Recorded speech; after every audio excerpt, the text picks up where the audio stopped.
Hey everyone, welcome back to the Castaway Consultants, where we teach future Survivor players how to play the game by critiquing former players. I'm one of your three co-hosts, Derek Kubicek, and today we are going to be looking at the Premerge, and only the Premerge of Survivor Season 32, Koah Rong. And I am joined in person today by two fabulous co-hosts, Ryan Stacy and Josh Wessler. How are you guys feeling about the Premerge and the Premerge only of Koah Rong? What could go wrong? What could possibly go wrong? You know, maybe someday I would like to be the first person mentioned. But fair enough. Today is not that day. Oh, Ryan deserves it. It's fine. No, I'm excited for us to I go through mentioned Koah you Rong. first before. I don't know if that's true. It's 100% true. You know, I'll keep it in mind. I think it's because my head naturally veers to the right because Ryan is our primary narrator of the podcast. But it's a fair point, and I will try and amend that going forward. That way that doesn't go wrong anymore. Never mind. I don't want to be first. I changed my mind. I don't want attention. Sorry, you're already a celebrity. You already shed light on this. Well, on that note, Josh, what did you think of Survivor Koah Rong Premerge? What'd you think? It's been good. I don't know. I was very interested to get back into this just because it's been a while. I've only watched this once, and it was when it was live. There were a couple of very memorable moments that honestly hit a lot harder the second time around that I did not remember, which we will get into. But yeah, enjoyable Premerge. Thumbs up for me. Yeah, I got genuinely emotional. Like, I was tearing up at one part, and I was like, oh my God, this is really affecting me. And maybe, I think it's because I've been through a serious medical incident before, so I think I'm a little more affected by that emotionally now. But damn, man, this is a widely considered the toughest season of Survivor. Like, we'll talk about it when we get to the very end with the weather report, but I think most people consider this number one on the toughest seasons of Survivor. And yeah, it lives up to the hype because medical evacuation happens in the Premerge, and it's brutal. And it was the type of situation where when you know that it's going to happen, there was actually a lot of foreshadowing that was going on. Or maybe not foreshadowing, but almost like teasing of when's this going to happen? Or this is actually a pretty serious like condition that we are in right now, just with the weather, the heat, the bugs, maybe. Who knows? And basically, this is a soft spoiler before we get into the official spoiler section. We're going to come the closest that I think we ever truly come to a death on U.S. Survivor, and certainly the closest since Russell Swan, in I can't remember if that was season... Samoa, 19. Samoa, it was 19. Okay. So those are kind of the two big instances in U.S. Survivor that have happened. And this one was, I think, much scarier on screen. The Russell one, I think, was maybe even downplayed a little bit in hindsight. This one hits hard. This one's intense. Early front runner for most memorable moment of the season. It very likely ends up the most memorable moment of the season. We'll see. We'll see. We're talking about the Premerge and nothing but the Premerge here. But outside of that particular moment, which I agree does hit harder, there's a little bit of everything going on in this Premerge. There are some players who end up not being, Survivor legends who are playing really decent games. There's a lot of really thoughtful strategy going on. Interesting social games. Interesting is the word I would use. We'll say flawed. Flawed? We'll say good. I'm excited to talk about it. Well, the point of this podcast is there's a lot of Survivor out there. We're coming up on season 48. You should watch every season of Survivor, but if you don't have time to do it, that's what we're here for. We're here to tell you what is must-watch Survivor. So, season 32, Koah Rong Premerge. I'm going to go ahead and say this is must-watch Survivor because this is exciting stuff, and there's some really interesting gameplay here. I love the Koah Rong Premerge. Among the most recommended for me for Premerge, I would say. I liked the recommended. I'm going to keep that in. Recommended. Among the most recommended from me. Yep. Yeah, it's interesting because it's a very different Premerge than a lot of stuff that we've talked about before. Like, there's going to be a lot of medical stuff that we end up talking about, but you guys talked about different gameplay moves. There's a lot of bad gameplay here as well that I think we're going to end up talking about. So I would say must watch as well, but just in general, it's more from an intrigue standpoint, I think. It's interesting, I think, is for sure what we could say about Koah Rong. This is another Brains versus Beauty versus Brawn season. Brains, Beauty, Brawn 2. So keep that in mind. I noticed Survivor likes to do this. If they do a theme and it's a big success, they'll do it a second time and then maybe stop after that. Cagayan, obviously, arguably the best season of Survivor. We're going to do it again. And I think, it may not be as good as the original overall, but it's a damn good sequel. It's interesting that we don't really know this season as a Brains, Brawn, Beauty season. Yep. It's more just Koah Survivor Koah Rong. And because I think, the meme coming up was like, what could go wrong? That was what people were saying about the season when we heard there was going to be multiple medical evacuations. So I think that's why Koah Rong is stuck more than Brains versus Beauty versus Brawn 2. Because things go wrong. And it's strange. In a lot of ways, I feel they dialed up the Brain, Brawn, Beauty, just like one dial from where it was in the original. Yes. And I understand that there's, I don't want to say like cross-pollination, but, they talk about, oh, I'm a pro poker player and I'm on the Beauty tribe, just as an example, right? But it really felt like everyone kind of fit into their stereotypical boxes a little bit more than the original. There's a reason for that. The original time, as far as I know, the first time they did this twist, they cast the season first, then decide to do Brain, Beauty, Brawn. This time they cast the people with that intention. Yes, So, and it feels like that. Like, still a couple that don't exactly work. Yeah, it's a little like, or they could work in more than one case. A different way. Like, you have to view it in a different way. Yeah. In an inner beauty Ty type being thing. the big one here. Well, I was gonna say, you can't tell me that Alicia wasn't supposed to be on the Beauty tribe. I'm just saying. It's a different type of brawn. Different type of Brawn. Yeah. We never gave up. So, yeah, it's an interesting cast. It's a fun cast. A few of them haven't aged well, and I don't mean in terms of their physical body. I mean in terms of what they've done post-Survivor. But yeah, this is a fun cast. A mean cast. Yeah, this is a mean cast. Yeah. They're not well-intentioned. They're not well-intentioned. There's some mean stuff happening here. I don't think it's as bad as the show makes it out to be, but there's definitely some mean stuff happening here. I feel like this is the last season where we get like true villains for a while. I feel like Survivor got away from this for a bit because we don't really have any true villains for a minute on Survivor. And we definitely do this season. There are villains here. You take your pick. Yeah, two big ones. Yeah, but I'm a big fan of Koah Rong, and I'm excited to get into this. Guys, are you ready to jump into spoilers? Let's go. All right, spoiler 3, 2, 1, go watch this season. All right, so we're just going to spoil the pre-merge here today. We're going to start with the cast. We play a little game every season now with new contestants to see how many people Josh and Derek can remember. Of the 18 this season, Josh ended up getting 8 out of the 18, and Derek got 14 out of 18. So that was our results. Oops. And one of them I really should have gotten. But, Well, what are you going to do? That's, me with only 8 people. That's Josh literally every season before this. I probably should have gotten like 10 in hindsight. I'm not even going to say that I should get more than that. The rest of them, no, it's fine. All right, so let's start over on the Brain Tribe. 6, 6, and 6. Not evil, just fun. 666. The 6 members of the Brain Tribe: Aubrey Bracco, a social media marketer from Massachusetts; Debbie Warner, a chemist from Pennsylvania. Just a chemist. Just a chemist. She's got 7 million jobs. Joe Del Campo, a former FBI agent from Florida. Getting it done at 71. Yep. The oldest person to play, I believe, since Rudy. So he doesn't look it either. Yeah, he's a good-looking guy for 71. Liz Markham, a quantitative strategist from New York City. Neil Gottlieb, an ice cream entrepreneur from California. And Peter Bagenstos, an ER doctor from Minneapolis. Otherwise known as Dr. Obama. Yep. One other fun fact is that Liz was formerly dating Stephen Fishback. That's just a fun piece of information for the Survivor enthusiasts. Yep, Liz dated Stephen Fishback for a little bit. He helped her get on the show. Another fun fact is my mom used to work with Peter. With Dr. Peter. Cool. So, one Survivor connection. There's a couple Survivor connections with my family. I know my mom met Gary from Fiji. I never met him. I know his nephew, but my mom actually met him. And she also used to work with Dr. Peter. But yeah, Peter looks kind of like Barack Obama, and so we affectionately refer to as Dr. Obama. And to be fair, he introduces himself as that in episode 1. Yep. So somebody else mentioned, Debbie says he looks like a president, and then he's like, yeah, if you want to call me Obama, that's fine. If people want to call me Fabio, that's fine. Yeah. That is our Brain Tribe.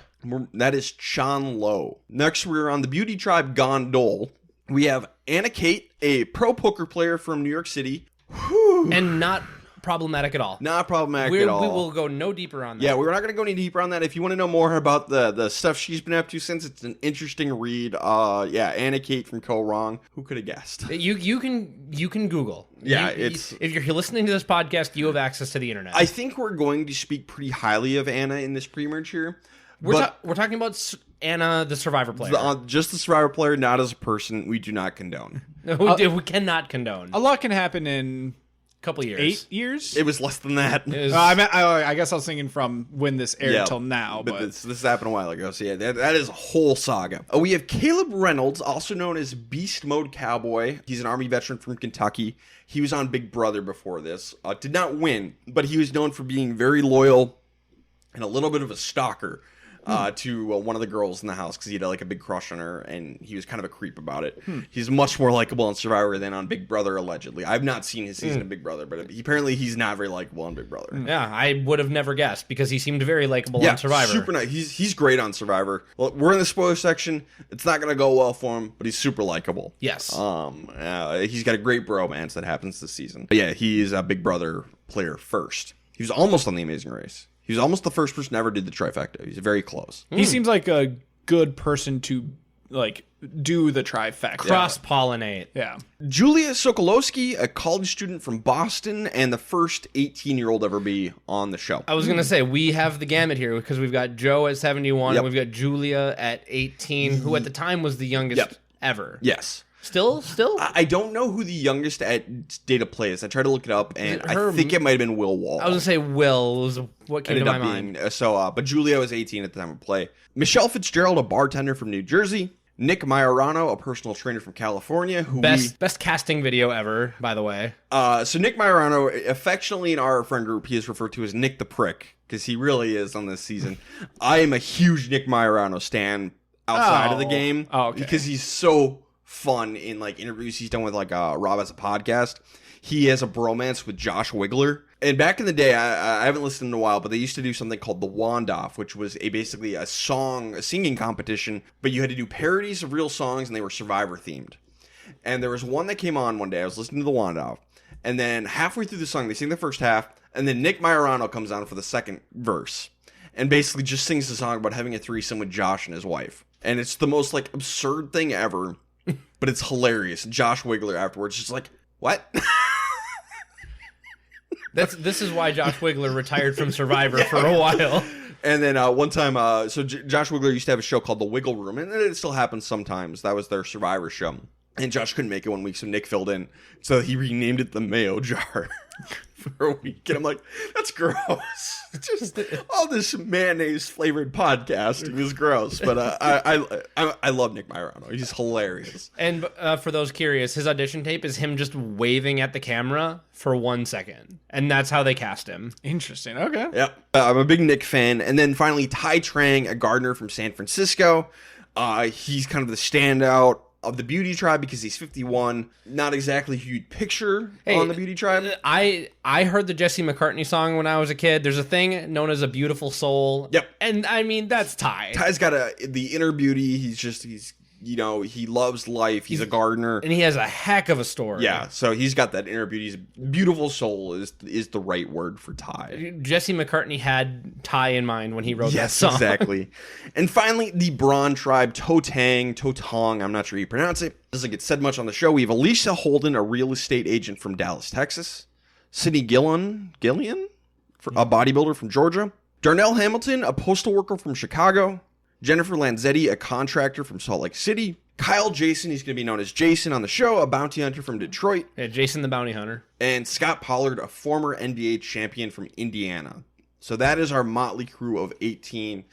And this is a motley crew. Indeed. So you would say that Alicia is the one that doesn't necessarily fit in on Braun. Ty doesn't necessarily fit on Beauty. Is it... Brain's pretty good. Neil, maybe? He's the ice cream dude. I think the Brains Tribe is pretty good. If I had to pick one, I would say Debbie, but not based on what you see in But she's the a chemist. show. Well, that's why I said, I get it, and I think the Brains Tribe is pretty well constructed. If I had to pull one off based on stereotyping, which I'm not really wanting to do, they got stereotyped to put on the tribes, and now we're just working with it. I remember that being a thing when we first watched this live when it aired. That I was almost oh, really? Like, you're going to do this? You're going to, like, have one person on each tribe that's going to be, like, the outlier, like, oh, this isn't actually beauty. Like, it's think about beauty in a different way, or think about brawn in a different way. It doesn't quite work for Brain, but yeah, Alicia is definitely, she's super skinny, super small. She's just has a never say die, never give up attitude. Mm-hmm. It's just, unfortunately, that's all she has to offer this particular tribe, Yes. and it's not going to work well. It's not going to go well. Another notable thing about this one is this season actually was filmed before Cambodia, but aired second, because they really wanted to get like, hey, you guys voted for all these people in here. We're gonna get the second chancers out there. So we have to keep in mind, for example, the steal a vote came in Cambodia, but we're not going to get that in Koh Rong. We're going to get the extra vote again, like we had Worlds Apart. So keep that in mind from the producer's perspective. We do Worlds Apart, then Koh Rong, then Cambodia. Makes a little more sense when you view it like that, to me anyway. But that is something notable. This was filmed first, but we as a community saw it second. One other thing I will note, I was watching the Premerge with this in mind, and this specifically, because again, this is my second time watching it, so I know what's going to happen. I'm watching for something. I thought the editing was so crisp, and I thought all of the confessionals were well placed, and the story was very coherently constructed. They had extra time. They did have extra time. I think it shows. Genuinely, I think it does. So, brava for using the extra time, I think. All right, you guys ready to jump into this? Let's go. We only have 6 episodes here in the Premerge, so let's get into them. Episode 1, I'm a Mental Giant. So Debbie Warner is one of the big characters of the season. She has 18,000 jobs. And they keep changing her title card. Her lower third keeps changing to various jobs, which is hilarious. Part-time model. Former model, part-time waitress, in the National Guard, also a chemist. Water purification. Just a whole bunch of stuff. Professional dancer. She also claims she's a fire expert, but she does not deliver in making the fire. And basically, our first impression and the tribe's first impression is she talks a lot, doesn't deliver, very egotistical, not a great combo. Sometimes when people show you who they are, believe them the first time. Yep. Now, Debbie's got a lot more game than we were shown in this episode. She does. She's got the strategic game shockingly down. Just depends on how that will keep up with the social side. They profiled her correctly, but underestimated her greatly. Yep, and that was, according to her goal. She wanted to be underestimated coming in. It worked. Mission accomplished. Mission accomplished. Not how I would do it, but hey, you know what? On the Beauty Tribe are the 3 women, Michelle, Anna, and Julia. They're all going to form an alliance, and they want to bring in Ty as their 4th. Take control of their tribe from the get-go. Good move. We love that. I mean, we hate that, but like, good for them. Yeah, we as men hate that. We as players love. Like, that's a good move. And then over on Braun, Jason is going to be running around making alliances as fast as he can with Scott, Sydney, and Jennifer. No one really likes Alicia. She's seen as weak. She's seen as lazy. She's seen as annoying. Yeah. Like, she talks a lot. I need to say a lot of this is, I don't want to call it inside baseball, but hindsight baseball. Yep. The show doesn't really convey. I just got done lauding them for the editing, but again, we only have 1 hour episodes. Yep. We don't get to see a ton of how Alicia is really wearing on everybody's patience, but apparently it was pretty ubiquitous. And she was wearing on everybody's patience, and she liked to pick at scabs. I don't know. I thought that came through pretty clearly. It didn't for me, because I remember thinking way less of Jason until I rewatched it this time in the Premerge, and I was thinking this time around, Jason, I'm actually surprised at how many times I see him trying to play mediator, and then it failing miserably because Alicia's picking at a scab. Okay. Yeah, so Alicia's going to get a decent edit here. And the show's kind of going to make it seem like she was bullied by mostly Jason and Scott. And while that's true... Yeah, that is definitely... They aren't nice to her. But apparently everyone on this tribe hated Alicia's guts because she's a terrible combination of dumb, opinionated, and doesn't know when to stop talking. And we're not talking about necessarily Alicia the person, but this is how it came across on the island when we're looking at interviews and just general things. So... This is where it gets hard on the podcast, like separating person from player, but that was seemingly the perception out there. And that's really too bad because she does seem nice. I enjoyed Alicia on the show. I enjoyed her storyline. But apparently she just sucked to live with. Oh, I can see that. And if that is the case, dumb, opinionated, and doesn't know how to stop talking, That is a combination I don't do well with either, so I do have sympathy. So yeah, I absolutely sympathize. But you had to do better on Survivor. Yep, but yeah. You might be on the tribe with that person, and that person could get you voted out. But just a pro tip: dumb, loud, and opinionated is no way to go through life, son. And you know, we understand sometimes you are who you are. Don't be that person. Be better. Be the best version of yourself. Oh, Like, if you're dumb, you don't need to project it to the world. So I think what you're kind of talking about, not talking about Alicia here, because again, Alicia, a big fan of the podcast. This is just the perception from the other players that we're regurgitating out here. You're talking about like the Dunning-Kruger effect, whereas like kind of the dumber you are, the louder and more right you think you are. Yep. The louder you become, the more right you think you are. I think about that a lot of times when you look at how certain things come through in certain media formats. So I when you said that, I was like, oh yeah, there have been studies about this. Mm-hmm. Also in this tribe, Sydney and Darnell are going to make an alliance. And it's notable because these two are both black, and they're the only two black people on this tribe. And it's not going to be really mentioned in the show, but in like post-game stuff, it is important to note. We'll get more into that later, but these two do form an alliance pretty early on. We're going to get some Caleb mentioned because he was on Big Brother, and some people recognize that, so he's going to end up bringing it up and talking about it because they obviously cast people who have seen Big Brother. People are going to know. it's kind of surprising that this is the only time that it's brought up, though. It is the only time it's brought up. Maybe everyone just didn't care. The other thing is, which is good. We don't see almost any of the beauty tribe, though. The problem is, it's mostly the Ty show, and they never go to tribal council. Exactly. So, on the Brains tribe, Joe and Debbie, they're the two older people on this tribe. They are the workhorses. They're going to form an alliance. That's great, but the other four young people form a counter alliance. And we're going to get footage of these two, the older people, hanging out on their own. Don't do that. Hang out with the kids. I know you might not know. They're going to bring up TikTok, and you're going to be like, what the hell is TikTok? Try and talk about TikTok with them. I would struggle with that too, but like, that's the point. Wow, when I was your age, TikTok was the sound that a clock made. And then I'd be like, wow, no, that was just a really good Kesha song. Oh, so you have to be careful because... Jesus. Okay, so we're the middle-aged ones. Yeah. Oh, no. Look at me. I'm the middle-aged one now. I immediately think of John from season 47, and he was trying to bond with the rest of his tribe, and he realized that he was the old guy on his tribe. He's not like actually old, but just relative to the rest of his tribe, he was. Casting skews young. So he's like, I like to look at TikToks. And then he brings up like Vine, and it's like, oh no. How do you do, fellow kids? Going back to the Kesha song, I remember when you could say the first line of that song and not feel the ick. Yeah. Wake up every morning feeling like, who now? No. We don't want to be waking Feeling up like Diddy Kong. feeling like that. On the beauty tribe, Ty's going to go idol hunting because he gets paranoid. Everyone likes him, but he gets paranoid, and he goes idol hunting, and the rest of the tribe catches him and forms an alliance against him. Focus on the social game. Don't go idol hunting in the early game. Don't do Even if you're worried, like, there's still plenty of time. Like, we're in the first day or two. Yep. You have time to recover. Because of the how close we watch Koah Rong with, I think it was 46 with Jem on it, right? Mm-hmm. I was thinking that Jem was channeling her inner Ty with the way she was like digging up that tree, that totally innocent bystander tree, because Ty's out there in the bog just ripping trees out of the ground, and then I'm sure he replanted them. He replanted. But I was like, what did they do? He's like, there's an idol here for sure. Rips up tree out of the ground. With no clue or anything. It's like, your first instinct is just to dig? Like, come on, man. He's like, I think that was the worst part. Like, I don't care if you're going to go look for an idol, but try to be a little bit more productive with it. It wasn't the best idol hunt we've ever seen. On Brain, Aubrey is going to overwork herself. She's doing some weaving.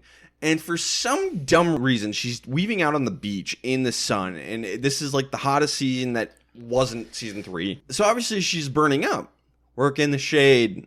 Be like me. Don't go in the sun unless you absolutely have to. Which is kind of funny because we have heard more recently just that weaving is just the go-to thing for people who don't really want to put in any manual work and just want to socialize and build bonds with people that way. Yep. Which is perfectly fine, but the fact that she got overheated doing this is kind of funny. Oh, and I want to mention this now because this matters. The sun is your enemy. We often forget about the elements of on Survivor. They give you sunscreen. Yep. Speaking of the sun, I just want to say this now.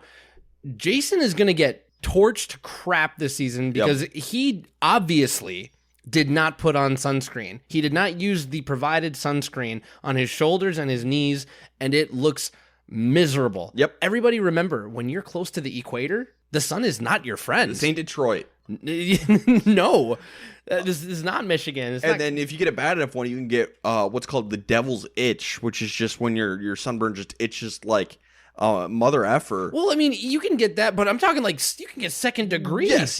You know, but I'm telling a story. You're interrupting my story. I've gotten that from the Minnesota sun, and it's miserable. It is like one of the worst experiences of my life is getting that devil's itch in my shoulders. And that was Minnesota. Yeah, and that was when we lived together. You remember that? I was dying, and it was terrible. Well, I was going to say it, Ryan. The first time that you and I vacationed to Mexico, a friend of ours who came with, she decided that she wanted to get a base tan and took a nap on the beach. The first morning we were there, it was like 2.5, 3 hours on the beach. She had to go to a hospital and get a special topical cream to deal with the second degree sunburn that she gave herself. Yep. It's rough. So wear sunscreen. Yep. And wear don't it. work in the sun if it's avoidable. Yes, shade. So Aubrey's going to overheat and have a panic attack, and Debbie's going to have to take care of her. So positive points to Debbie here for taking care of Aubrey. And so begins the redemption arc for Aubrey. Yes. Like she seems to be the character with a redemption arc building, if that makes sense. Oh boy, you guys ready for this one? Jennifer is going to get a bug in her ear. This is just like, oh my God, I'm going to puke. I think the hardest part is watching her. She's just normal, and then the bug would like bite her, and she'd go, ah. Yeah, freaking out because there's a bug deep in her ear canal eating away at flesh, and blood is coming out of her ear. And it's horrible. I'm never going to Koah Rong, ever. Survivor's never going back, Ryan. Nope, Survivor's never going back. The feeling is mutual. I have a feeling that there's bugs wherever they're going, Yep, so just keep that in mind. Truth, but I don't need this in my life. And yeah, we're going to get just this huge, I think we even get a commercial break with Jennifer and dealing with this bug in her ear. Eventually it comes out. And God bless this cameraman who got the shot of the bug crawling out of her ear. Good on you, sir. Great shot. Is that B-roll? No, that's Jenny's ear. That is Jenny's ear, and we got the bug crawling out, and eventually Scott's gonna get the bug out of her ear. Was it Scott or was it Jason? It might have been Jason. I don't. It was Scott though. Somebody was helping. Someone with manly hands got the bug out of her ear and squished it. Puke. Apparently, it just like popped and was full of blood, and it's just super fun. So, don't lay on the beach in Cambodia. Yeah, I think if I ever get on Survivor, I'm wearing my buff over my ears the entire time. Or a luxury item, earmuffs. Yeah. Well, why are you doing that? Oh, just homesick, Jeff. I saw Koah Rong. Colby brings a giant flag. Ryan brings ear protection. Yes. So we're going to go to the immunity challenge, and, typical challenge, but at the very end, they have a choice. They can either do a puzzle or some sort of dexterity challenge. I love choices on Survivor. This is always fun, especially when it's into challenge, but everybody picks puzzles, so we don't get to see dexterity in action. We will in the post-merge. For the record, if you are in last, like Braun is, you should have probably done dexterity just to see. Just to try. Like, you need to do something. You're not catching up on the puzzle. You probably should have done dexterity. We don't get to talk about this all that often. If you're in last, probably don't try to catch up with the puzzle. To be fair, Braun is not in last when they get to the choice. They do pass Beauty on the way up the beach. You're right. So maybe Beauty should have. Yeah. I would say that if you're in last place coming in, you should probably do whatever the other two didn't pick. Yes, that's probably a fair call, unless you're really dang good at puzzles. But Braun gets sent way back at the beginning because they have to dive into the water, and Darnell loses the goggles. He dives in and wasn't holding on the goggles, loses them. Whoops. Nerves are your first challenge. I'm going to chalk that up to. Or just a silly mistake. Yep. Because, it's not like he couldn't swim, Yep. It's not like a Jervis situation.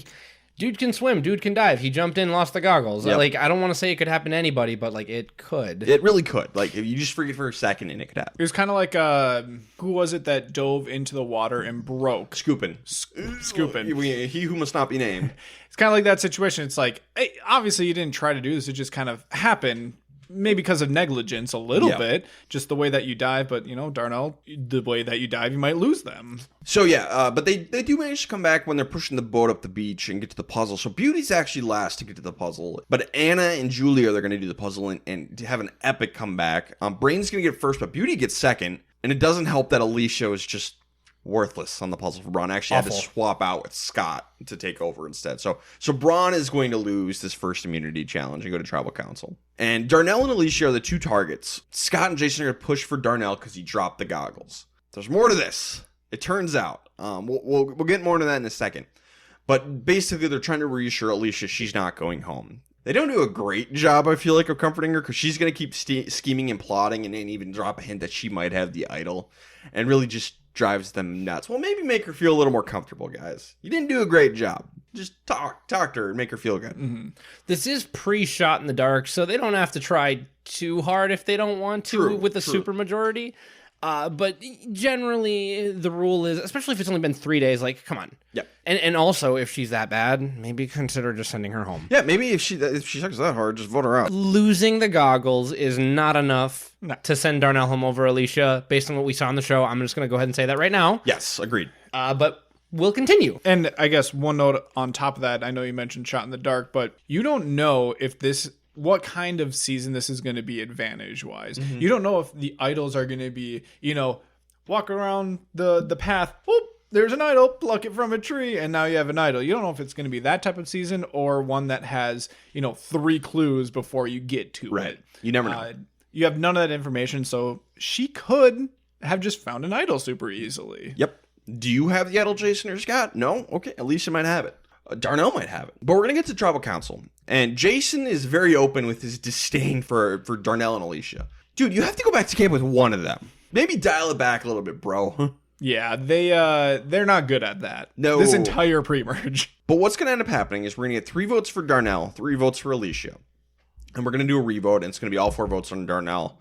So what happened here? Because, the way the show presents it, it's just like, you're just going to vote on Darnell for dropping the goggles? That's it? That's stupid. And that is very much how it's presented. Yeah. What actually was going on here is Jason and Scott were very worried about the Darnell and Sydney bond. Those two were close.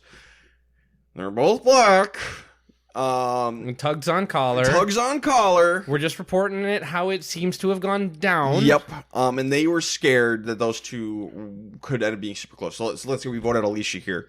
And the next round of play, they were scared that Jennifer could go with the other woman, Sydney, and Darnell, and those 3 would take out Jason or Scott. So they wanted to make sure they were at the top of the alliance and not 4 and 5. So they pushed hard for Darnell just to break up Darnell and Sydney and make sure Sydney had nowhere else to go. So when you put it in that perspective, it's a little uncomfortable to talk about. Not the worst strategic move. Well, and here's the thing. They're not voting him out because he's black. Yep. He's voting him out because that they're a close duo. Yes. Yes, they think they're a duo because they're black. Yep. But it's not like that is the, main priority reason is that they want to get him off the tribe. So, yeah, the fact that can make it uncomfortable. Just imagine that they're any sort of duo. It is something that they should be considering and probably doing. I think it's a great move for them. I wish the editing would have showed it better. Yep. Wish we would have seen the full edit. As it sounds like it happened. And one thing I think we got to remember is, Jeff likes to present Survivor as a microcosm of society. Sometimes societal interactions are uncomfortable. And I think that is the case here, and I wish we would have gotten more of that. I agree. And I'm just going to also say, if you were nicer to Darnell and Jennifer and Sydney, and dare I say Alicia, and just had better social games and didn't chum up with each other too much, then you wouldn't have to be worried about being seen as a duo worth breaking up by the other 3. So the fact that they were in need of making what could be called like a net positive strategic decision for them is only because they were playing the social game pretty poorly to that point. Everyone on this bronze tribe, except Sydney, I'll say, seems to be lacking in the social game department. I would agree with that. So, I mean, good for Sydney for winding up on a tribe with a bunch of people who have no idea how to interact with each other. And actually, you know what? Darnell, he gets voted out, so we don't get to see enough, but he seemed fine. Yeah, seems like everyone liked him. Yeah, he seemed fine and everything he was saying at Tribe was like, I messed up, I own that, I think I still have something to provide. This added context makes it more understandable why he went home. So, Jason and Scott, I guess, good strategic move, but just play the social game, the more important part. Play that better, and you don't have to do this. Truth. Very true. So, yeah, Darnell's going to go home here in just an odd vote until you learn more about it. So the question I have here is, why did Sydney and Jennifer go along with this move? Sydney obviously didn't want to, but eventually had to go with the numbers. So that really brings me to Jennifer. Why was she okay with voting out Darnell here? I think it's because no one was being assertive enough. Yeah, maybe. I think that the two of them being Jason and Scott, basically put their idea out there and was really adamant about it, really pushed for it because they believed that they needed to for the longevity of their game, and no one really pushed back on them. That's what I think too. I think that's a big part. I think the bug. I think Jenny may have been a little bit out of it when a lot of these plans were getting made, and by the time it came to the scramble, we did see Jason and Scott. Like, for as much as I just said you need to make people feel more comfortable socially, I think that they were two of the people who were caring for her most when she was dealing with the bug. I'm close with these guys. I'm ride or dying with them for now.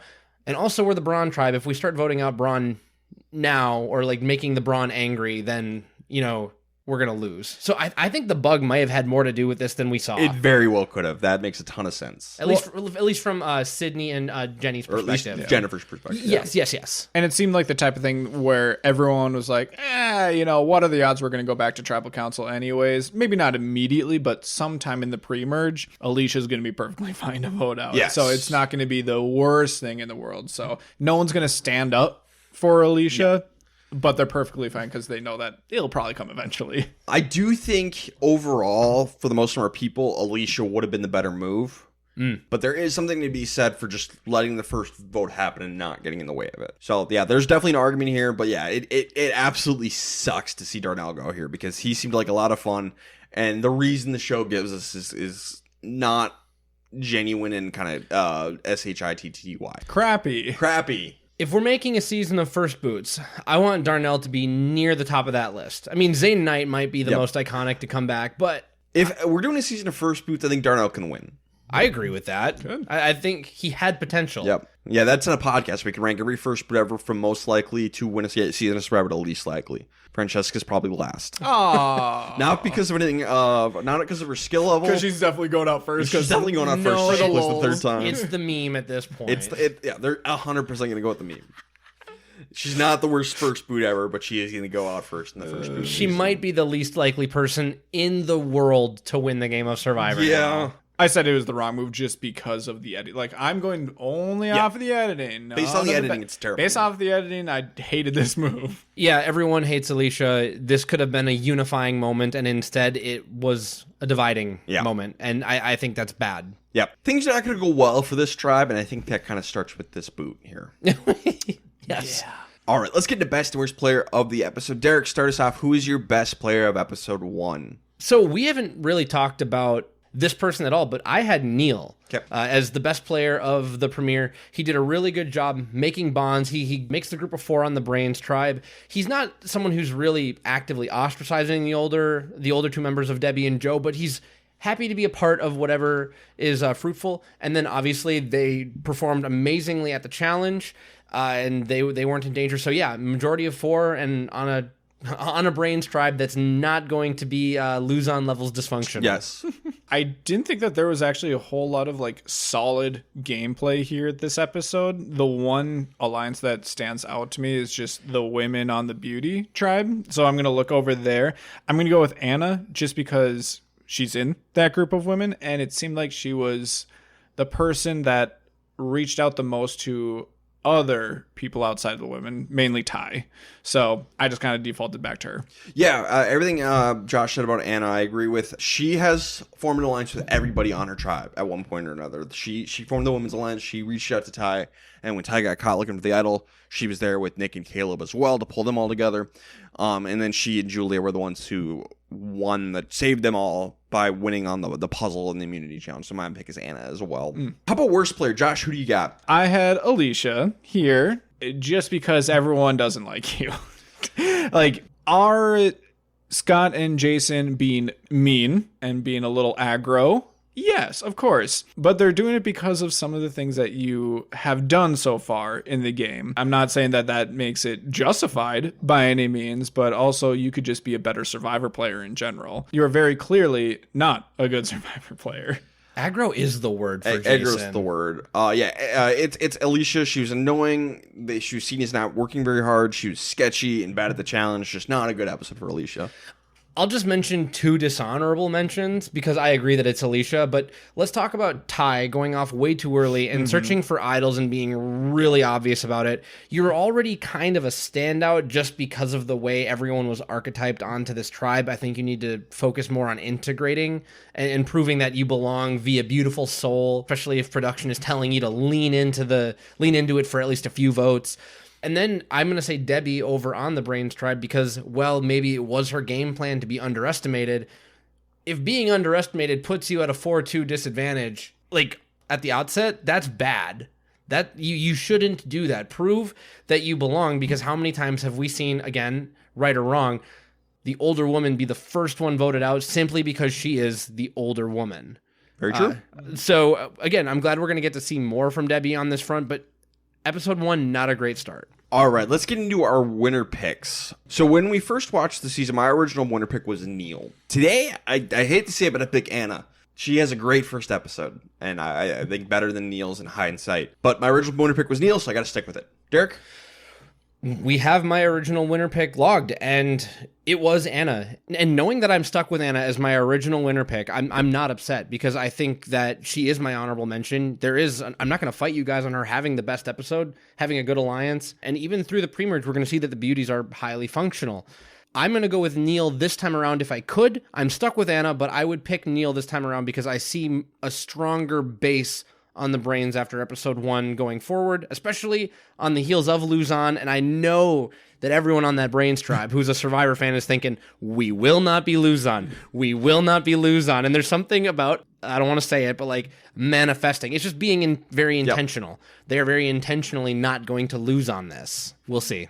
Yeah, we'll see. A couple of finalists. I only had one person who I was even interested in on the Brawn tribe, and that was Sydney. From the Brains tribe, I had Liz and Neil. And then from Beauty, I had Michelle and Anna. Out of all those, I was deciding between Neil and Anna. Now, when this season first aired live, my winner pick was Anna. So I'm stuck with Anna. The one tiebreaker for me, because they were actually really close watching it this time around, I have, much like Derek, does not pick lawyers to win the game of Survivor. No matter what, no matter how strong the episode might have been during the premiere. I love this take. I have kind of come around to the same thing with poker players. That's fair. We have not had a good run of poker players almost ever when they're professional poker players as their profession or main hobby or whatever you want to call it. So that, in hindsight now, today, would disqualify Anna for me. I really liked her. You know, if she was a teacher, let's just say, I would have picked Anna. But her being a poker player almost, you know, in general, poker players seem like they try to big brain things too much or make, you know, people seem like pawns maybe, or just like that they're smarter than everyone else. So there's going to be something that would cause Anna to just flail out of this game at some point, in theory, because she's a poker player. So today, I would go with Neil as my winner pick. Are you saying that Survivor legend Jean Robert was just having his ego played to when Todd told him that he was the biggest threat and that's why he had to betray him? It could be because he's a poker player. We should mention that this has definitely been the case with people who are poker players first and then come to Survivor, because there's been great success amongst people who went to Survivor first and then started becoming professional poker players. So yeah, people who are poker players first, don't pick those.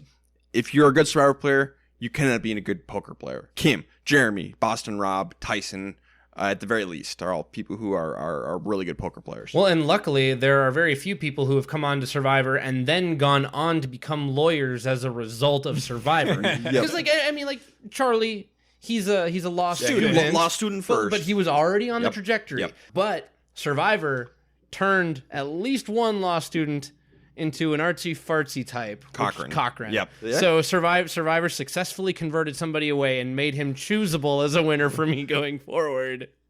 Good for you, Cochran. All right. Episode 2, Kindergarten Camp. Ty is going to find the idol clue. And the idols are fun this season because the clue leads you to a tool, which will help you get the key to the idol. It's very reminiscent of the current era. And basically, the key is up in a tree, and you have to use the tool and tie it to like a piece of bamboo or something to pop the key out of the box way up high in the tree. You get the key, and then you can go back and open the treasure chest hidden underground. He's going to get the idol later. He's not going to get it right now, but yeah, he finds the clue, which leads him on the path to eventually getting the idol. But I really like the idol hiding mechanics this season. You like steps. Yep, I like steps. I don't like where it's just like, oh, it's in this random hole in a tree. Mm-hmm. Yep. I agree. The design is great. I will say, I remember when we were watching this live that this made me like kind of dislike Ty, not as a person, but just as a player, because I'm like, what are you doing, Ty? Like, he's going through so many like ridiculous steps to try to get this idol because he lost the tool. So he tries to climb the tree. He's bleeding from his chest. He's bleeding from his feet. And he's like, I just need to get this idol. Meanwhile, it's just the key to the idol. And he's been gone from camp for a long time. People are probably going to start being suspicious of him. And this is coming right off of the premiere when people were already suspicious of him. If everyone's already suspicious of you after you screwed up in episode 1, you might as well get the idol in episode 2. Because I guess it's better to have everyone. If everyone thinks you have the idol, you better have it. The other thing I don't want to overlook, Ryan, we talked about it, and I was saying you were already cast as sort of the outsider on this tribe. Honestly, kind of an easy first boot if you really think about it. There are even cultural barriers because Ty's English isn't even perfect. So he's his second language. So English is a second language. He is much older than everybody else on the beauty tribe, and he's the only person of color. Yep. So I understand. And he's gay. And he's gay. You're right. So there are a lot of these things where you don't exactly know how that's going to play with a group of complete strangers. Yep. I understand why he's looking for the idol. They don't talk about all of that really as a reason why he might be doing this. But watching this season 10 years after it aired, I have to think that's at least part of it. Probably.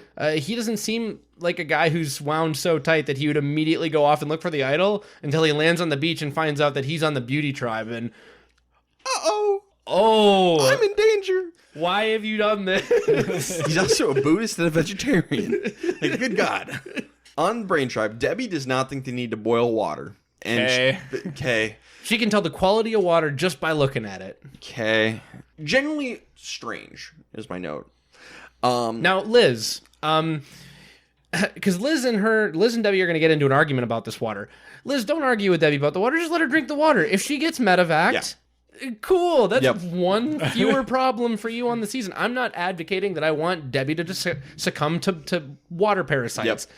But you can't stop her. You're better off just letting her drink the water rather than getting into an argument with her about it. Correct. Avoid arguments at all costs. But all of this makes Peter want to keep her around because he's like, okay, she's a goat. 0% chance of winning this game. For all the things we're going to say about Peter. We're on episode 2, and he's already deciding that. Yep. And he thinks she isn't thinking about the game at all, which is exactly what she wants people to think about her. So, I got to give credit to Debbie there. I don't know how much of that is how much of everything we see with Debbie is intentional. The great mystery of life. The great mystery of life. But it is fooling Peter, to her credit.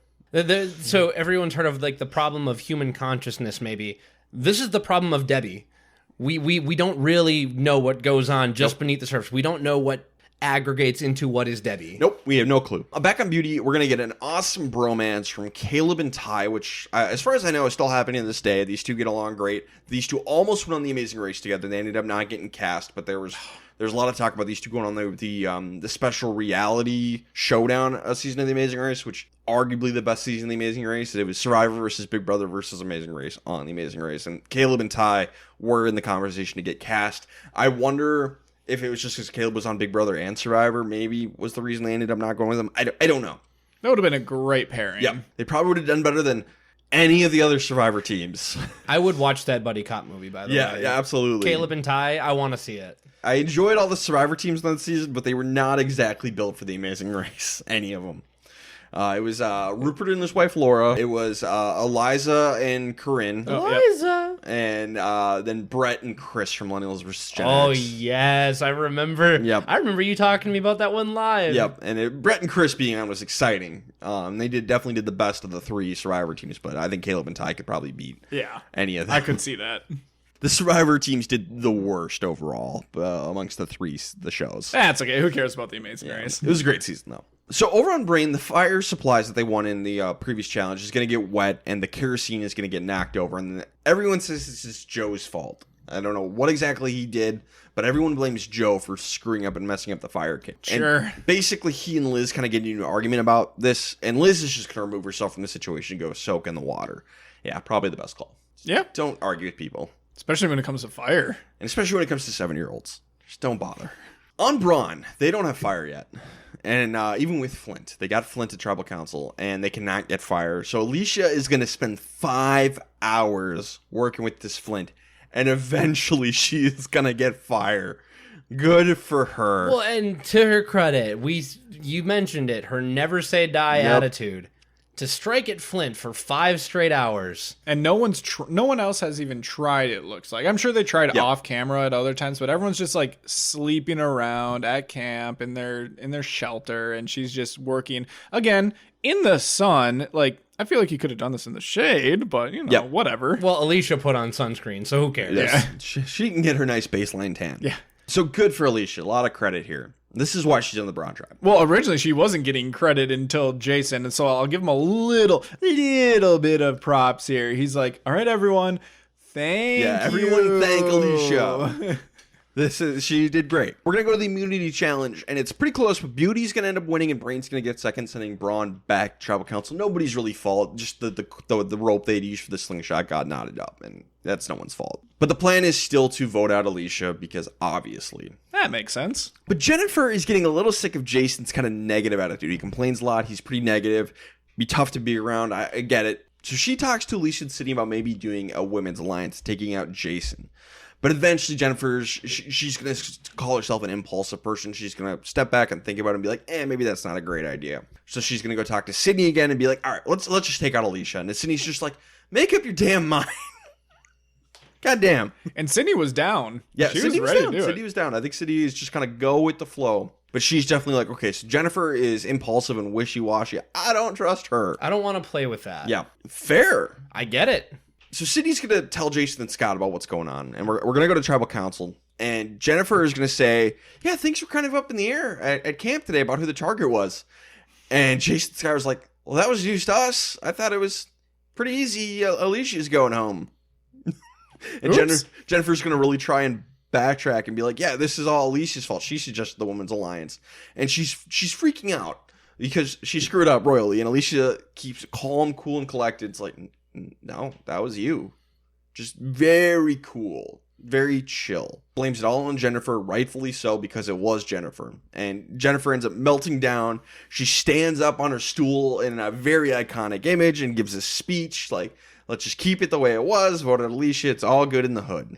When I watched it this time, I couldn't help but think of Hamilton, the guy who's like, heed not the rabble that screams revolution. So basically just ignore everything about there being a mutiny. Nothing was happening. Nothing to see here as she's waving a giant red British pay no flag. attention. Pay no attention. I didn't do it. I'm hiding. Pay no attention to the man behind the curtain. Uh-oh. And Alicia is even like, yeah, Jennifer was targeting you, Jason. Ooh, damn. Just, very nice. Salt in the wound. Very nice. Salt in the sunburn. And Scott, he's like, I still want to keep Jennifer, but yeah, Alicia just throws that in there, and it's not going to be 3 votes for Jennifer, 2 votes Alicia. Scott's going to stick with the plan to try and take out Alicia, but Jason and Sydney are going to take out Jennifer. Wow. Wow. Wow. was right. We don't get live tribals that often on Survivor. This was a live tribal. One of the biggest meltdowns in Survivor history, and because this is fun for the listeners, they're invested in our characters. We have the Friends League we've often referenced, where we go through and draft style, we each pick a winner, and, only one person can have one person. Bunch of college friends. Yes, and, depending on how poorly you do on the previous season, you get first pick at the next season. Yes. My wife had lost by... No. This was your wife's first season. Oh, this was so in our league, your wife Sarah decided to join and play with us for the first time. And she watched the season, and you know what? After the bug in the ear and the redemption arc and having a solid alliance with Sydney and Jason and Scott, she decided to go with Jenny. Yep, Jennifer was her pick after the first episode. Solid pick. Epic meltdown, literally the first one voted out. She could not possibly have a worst overall place average. We will continue this story next season. To be continued. There's a teaser for the Rewind 33. Let's just say Sarah had a rough start in our Survivor League. There's a reason it's called Pulling a Sarah. Yep. We could say that she is more like Francesca than she'd like to be. Yes. I guess I'm unburying the lead here. She got voted out immediately in both of her first 2 seasons. And the second time, a smartphone flew across the room. I palmed the smartphone and prevented it from hitting something very hard. Good times. Oh, it was so funny. I love Survivor. Good times were had by all but one person. Especially if you know my wife, she is not an angry person. She's the most, I don't want to say like docile, but just taciturn, mind my business. She's pretty chill. I want to read a book. Yeah, and she wants to read a book. And she was livid. What happened? I felt bad because I was like, cool, somebody else is joining us in the league, and it's just like, oh no, you did the worst you possibly could do 2 seasons in a row. And it was entirely like your fault, kind of, but not really. Not really. They were not bad picks. Both picks were good. Just the way it goes in Survivor. Just the way it goes sometimes. You know, at least she has a win. She ended up getting a win in 41. Yeah, so she had Erica. She has a win. Yes. So good for her. Some people in our league who've been in it longer than Sarah don't have wins. Michael. Anthony. Oops. Whoopsies. Anyway, so Jenny goes home in one of the biggest meltdown live tribals of all time. So was this the right move? Go with your gut, baby. I got nothing because this is such a in-the-moment decision. I can't say because this was such a thing that happened at tribal. I'm sure we didn't see all of it. Go with your gut. That's all I can say here. I'm going to say it's the right move. Okay. I'm going to confidently stand 10 toes down, actually, that it's the right move because Alicia, will flip at her first opportunity, is not a capable player, and I'm not worried about her. Jenny, in the right circumstance, and if you let her get her footing back, is a capable player, and I would not believe for 1 second that her, proclamation, her oath to remain ever faithful after that, you've already proven how impulsive you are. Vote her out. And Scott, I think it's maybe the right move to stick with Alicia because you had a better bond with Jenny. But for Jason, the target of her, misgivings, no, she's got to go. And Sydney being like, nah, I think I'll go with the loyal boys over here. I think that us 3 will ride or die. If we're the only 3 left, we will never turn on each other. And I think Sydney's got the right read there. Does she maybe get voted out at like a top 4 in that situation? Yeah, but she'll go a long way with them. I think it's the right move. This is a very good point, Derek.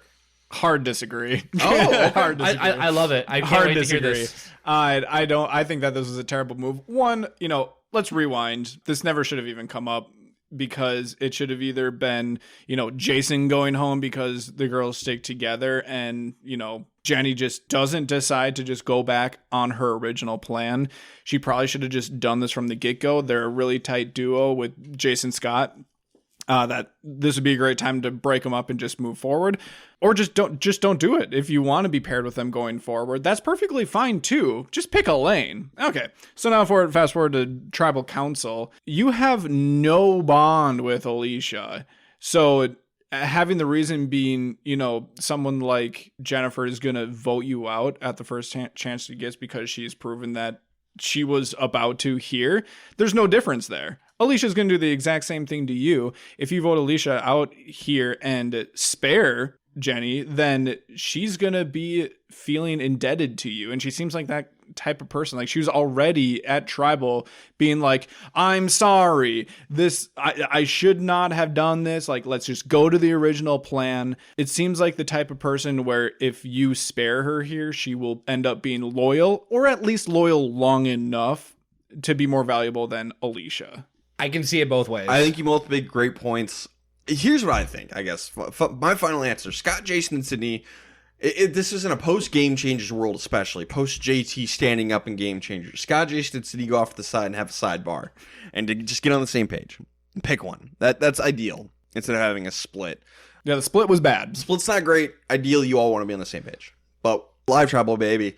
And again, this was in a post-Game Changers world that probably would have happened. Yeah, we haven't really had sidebar conversations yet at Tribal. I mean, we're at season 32, which is kind of impressive that we haven't had that yet. What a better world we lived in before JT stood up at Game Changers. I'm okay with it. Ugh. Let's get into best and worst player of the episode. Derek, who's your best player of the episode? I had a really, really hard time with this one, not going to lie, because I didn't really... do I think they made the right move on Braun for the most number of people? Yes. But because they're Braun, everything was just so dysfunctional that there's a right move because there has to be a right move. We didn't see a ton going on over on the Brains tribe. We saw, a little bit of a Debbie, and I think it was Neil. I can't remember. Peter, but not enough for me to give a best. I ended up going to the Beauty and giving it to Ty because at least he found the clue and he focused on building back those social bonds integrating, and particularly aligning with Caleb, who is seemingly doing really well socially as well. So we didn't get enough from anybody. I think there's an argument for Caleb here too, but I gave it to Ty because of the clue as a tiebreaker. The idol is good for Ty, but I just still don't like how tunnel vision he was on just the idol. And he did not get it in this episode. He only got the clue. True.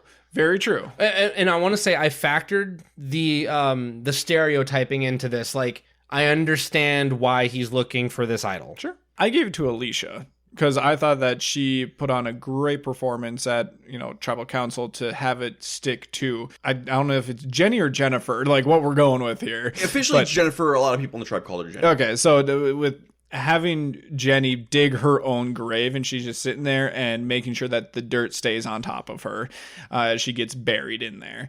So I'm going to give it to her. Again, not a whole lot of other options, I think. Yeah, I honestly think it's slam dunk Alicia because she was dead to rights, done going into this episode. She got fired, 5 hours of work, but she got it. And then once we get to Tribal Council, she kept calm when Jennifer melted down, and then she just threw Jennifer right under the bus and just managed to keep calm in a very dangerous situation for her. There's definitely an argument to be made that she should have gone home here. She was a direct impact on making sure it wasn't her, so Alicia's my pick. I forgot about the whole fire thing. I'm just going to change my answer. Honestly, I'm more comfortable with it. I've given credit for the don't interrupt your enemy while they're making a mistake before. And even though Alicia is kind of an outlier for like one of the worst social games of all time, or at least on one of the worst social tribes of all time, she deserves credit here. I'm going to change my answer to Alicia. Just sheer willpower. Worst player, Josh, who do you got? I had Debbie here. It might be part of her strategy to make it look like she's just kind of this kooky person. But we got verbal confirmation from Peter, like, yeah, she's someone who I'd bring to the end. That's not a good sign. Honestly, that's it. If Jenny wouldn't have gone home, it would go to her. But then you look at, the remaining set of people, and she stands out to me. As a reminder, we do not give out the award. The person who gets eliminated is not eligible for either award because Jenny would absolutely win worst player here. But she can't. My worst is Joe, kind of on the same wavelength. Allegedly, he's the one who ruined the fire making kit. I don't really know how, but that's what we're told from multiple people. And then he was really grumpy and just got into it with Liz a little bit, and Liz was the mature one and just walked away. So my worst is Joe. Even though we saw Liz get into it with Debbie and Joe. So if we're talking about common denominators within this episode, Liz would be the common denominator. That said, I didn't give it to either. I gave it to Scott simply because I felt like he was closest with Jenny. And so it wasn't necessarily a good thing that Sydney and Jason decided to go off of the original plan. This could have easily ended up with Scott being on the outs on any other season, but on this particular Braun tribe, I mean, Jason, Sydney, and Scott are kind of a trio. Yeah. But 2 episodes in, it's a far cry for me to say that that's a guarantee. So I didn't really care that he voted for Alicia. I just didn't think that it was a good look that the person that he was arguably second closest with went home, and someone that he would have preferred to keep went home, and that his 2 other allies kind of went rogue on the situation. So I gave it to Scott. That was more of just an indictment on what his allies did. Sure. Episode 3, The Circle of Life. So Scott, back at camp, Scott's going to be like, hey, Alicia, I only voted for you because I promised Jennifer I would never vote for her. And Alicia is really snarky about it. It's like, okay, that's not great. Like, you can absolutely feel that way and think Scott's just a bunch of BS. But you don't say it. You just kind of keep that to yourself. She's riding high on the fact that she survived. Yep. But again, it wasn't like you flourished. You didn't really change your position in the game much. All you did was survived. You swapped places with Jenny. And so she's going to try and get Sydney to flip on Scott because he's a rich NBA player. A good of an angle as any. Yeah. I don't think she has any other angle right now. Yeah. It's an angle. On Beauty, Ty is going to get the idol and learns the twist this season. If you combine this with another idol, it becomes a super idol, which you can play after the votes are read. Okay. I really hope this pays dividends. I really do. Interesting twist. I'm okay with trying this. I actually really like this, Okay. just because obviously the super idol is a terrible idea. Yep. Terrible idea. But when there's some sort of, catch with it, especially when you have to work with someone else, as we've seen with, oh God, what have they been doing in the modern era? The amulet. The amulet, thank you. And I was going to make a comment on this too, so like when you're done, seriously. So like we've seen how hard it is to work with other people when it comes to advantages. People are very selfish when it comes to advantages. So with the end result being a super idol, like that is extremely powerful. Are you going to be able to work with someone to get to that point? It's just really intriguing, and I think it's the only way that you have a super idol in the game is this way. I wanted to say I'm comparing it to the amulet stuff done in the new era by saying it's actually the reverse. Because we talk about how if you use all three of them together, it's an idol, and then if you vote one person out, then the two together are an idol. Or we've also seen it where it's a steal a vote. Yeah, it gets stronger. Or a block a vote, and then when it gets down to one, it's an idol. If you want to try and make this interesting, it needs to get stronger the more people that are involved. Because then you really do have the ingredients for something special to happen or something special not to happen, which might be something really, really special. So I think they actually have the ingredients here. We have the formula, and they just haven't done it again. They just need to reverse the incentive order. Don't incentivize betrayal. Incentivize cooperation. Yeah. I love this. I would be okay with seeing this one again. Try it again. Yep. See what happens. This is one spoiler alert. Spoiler alert. 15 seconds if you don't want to know this. The Super Idol does not get played this season, but it does matter. I would be willing to see it again. Unspoilers. Okay. All right. Peter and Liz are very tight, and they are scared of Neil. They think Neil could be a power player in the game. They don't have a lot of respect for Joe and Debbie. So what they want to do is get Joe and Debbie on board with them to take out Neil, take out a real player. And they're talking about this in the water, and Debbie is listening in on them because sound carries over water. So Debbie is listening to their entire conversation. This may be an edit whoop-de-wop, by the way. Maybe an edit whoop-de-wop, but it's also true. Well, sound does carry over water. Yes, and they talked about it this season. So Debbie listens in on them, and she comes with a plan because she does not like Liz or Peter. So she wants to bring in Neil and Aubrey to take Liz out of the game. And this is where she kind of tells us her goal was to be underestimated and overlooked. It's working. I don't know how intentional all of it is, but it is working. I mean, when you are overlooked, you are used to take out someone else. Yep. So if that is the main goal, at least in the pre-merge, that's perfectly fine. You do not need to win the game in the pre-merge. No, so can't. if you are used by someone else to take out one or two other people, great. That should, in theory, unless your tribe is, insane, that should carry you into the merge. And lest we talk about it again, we're a broken record at this point. Don't let success be your undoing. The Brains tribe haven't had to go to tribal council. They haven't had to have their feet to the fire. And Dr. Peter is already going against their alliance of 4. He's just bored. Yeah, that's what it is. He's bored. You're just bored. You want to play Survivor. We're here to play Survivor. No, buddy, see, this is Survivor. Survivor's a marathon, not a sprint. Keep your eyes on the prize. If you're in a good position like this, it's okay to think a couple days ahead. I know we say don't think too far ahead. Don't think about day 39.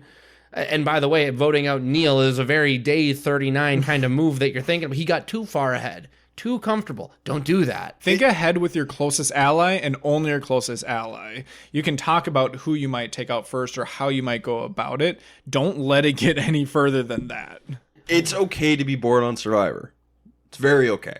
Over on Beauty, Nick is going to tell us that he does not really have emotions, but he pretends to. It's not working. Anna doesn't trust him or like him and basically wants him out because he's like a robot. And it comes off that way on TV too. And he'll say, he's like, that's fair. And then in real life, he's like, that's a fair reaction. It's exactly something a robot would say. I can see why you'd think I was a robot. That's a logical reaction. Hey, ChatGPT, are you sentient? No, I'm not sentient, but I can see why you'd think that. Alicia's going to find the idol clue in this wild series of events. Alicia's going to find the idol clue while hanging out with Sydney, looking for firewood or whatever. They're both going to dig, and Sydney is going to end up finding the map and tool, but she's going to hide it from Alicia, and they're going to take a break for now. And then Jason's going to see them digging, so obviously he's suspicious. So Sydney's going to save her bacon and be like, hey, yeah, I was with Alicia and found it, just hung out with her. But here's what happened. So she's going to tell Jason Scott everything that happened, and they're going to go run off and search for it. Well, I was going to say, Jason's bounty hunter siren goes out, wee woo, wee woo. And Alicia's be like, did you tell him? And she's like, no, Jason saw us. Just it's a whole rigmarole. Which is perfect. Because both of them saw Jason. Yep. Catching them, essentially. Not confronting, but just catching. So this makes complete sense. Plausible deniability all around. But it's going to end up being this madcap and wacky chase to get the idol. And basically what's going to happen is the tool gets lost again. Ty loses the tool. The Braun tribe loses the tool. So they have to basically just rig something together. Scott's going to pop the key out of the thing up in the tree, and it's going to be a little chase between Jason and Alicia to get it. Jason's going to end up with it. Weirdly enough, we have not made it to the most memorable moment of the Premerge yet, the one that we kind of teased at the beginning of the episode. This is the moment from this season that I think about most, because when people talk about how mean it got on this season, I felt like what happened with Alicia finding this clue and ultimately having no agency or ability or chance to get this idol really sums up how she was treated on this tribe. Because in Modern Survivor, almost 100% of the time, they're going to give it to the person who found that, because it's going to yield very bad rewards if they don't. Not this time. They do not care.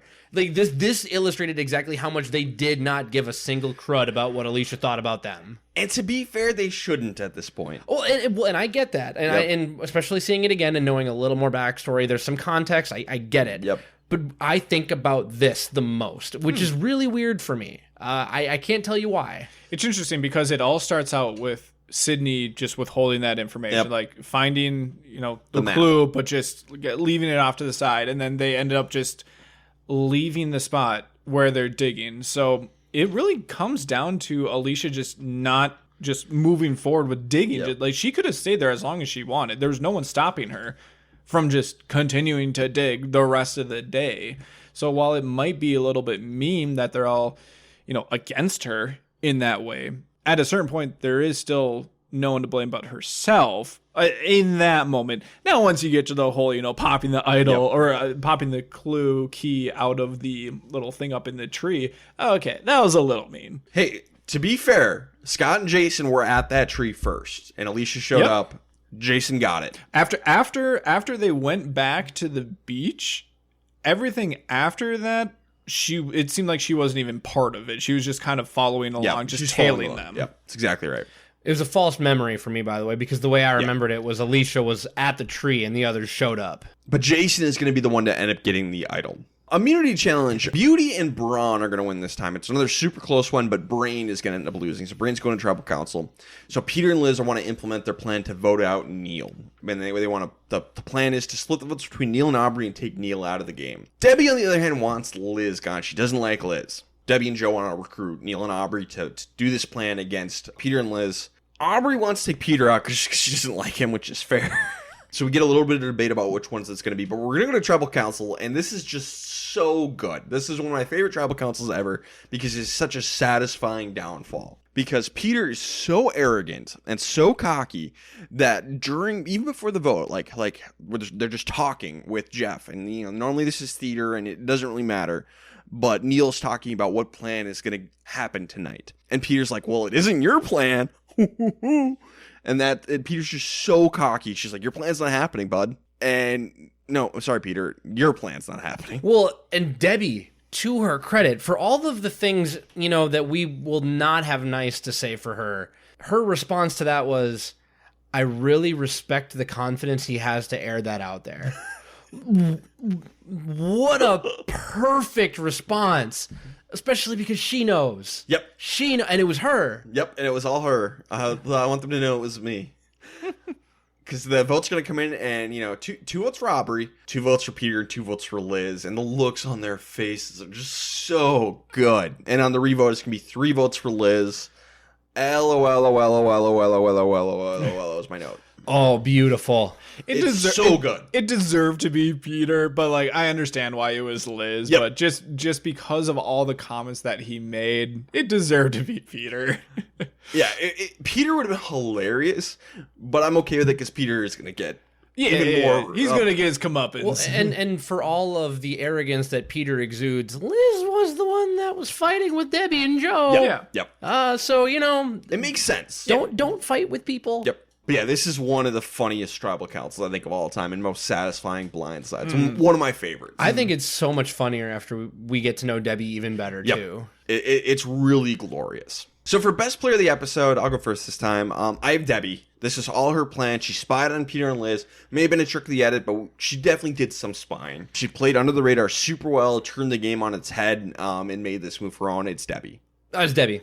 I actually chose Ty over Debbie, but like it was a tough decision for me just because this is where he did get the idol, and it seems like he's really like cemented himself into his tribe as no longer being an outcast. It seemed like he just had a really good episode with not only the idol but also with his tribe. So I ended up getting it to Ty, but I did write down honorable mention for Debbie. How about worst player? Derek, who do you got? Peter. I love it. It's Peter. Yeah, he's arrogant. He was careless with his strategic conversations. He was gloating before the votes were even cast. What if they had an idol, Peter? You don't have the idol. Liz doesn't have the idol. Someone's got the idol. And yeah, Maybe. You could split the votes. No one has the idol. No one has the idol. But someone could have the idol. And then he loses his closest ally. Yeah, epic downfall for Peter for someone who stays in the game. It's so good. It's great. It's glorious. Episode 4, signed, sealed, and delivered. This is... wow, quite the episode. But we'll start off. Peter's in shock. So he's just going to go off on his own and be like, what the hell? I hope he's a trauma doctor because he's going through it. Someone call the ambulance. The wambulance. And it basically, I know eventually, not now, but he's eventually going to be like, am I wrong? No, it's everyone else. Yeah, okay, Principal Skinner. Yeah, exactly.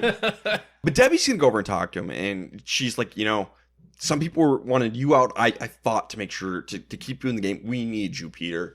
And nice play to his ego. Genre bear him. Yeah. Genre bear him. Well done. He's probably the right person to do this to, but just the way that she, like, just her tone, the way that she was talking about it, like, I read it as just like, wow, this is so obviously just feeding into, like, an ego that you don't actually mean it. But it's Peter. Yeah, but Josh, you're not an ER doctor. You're right. I'm not Peter. You could read into this.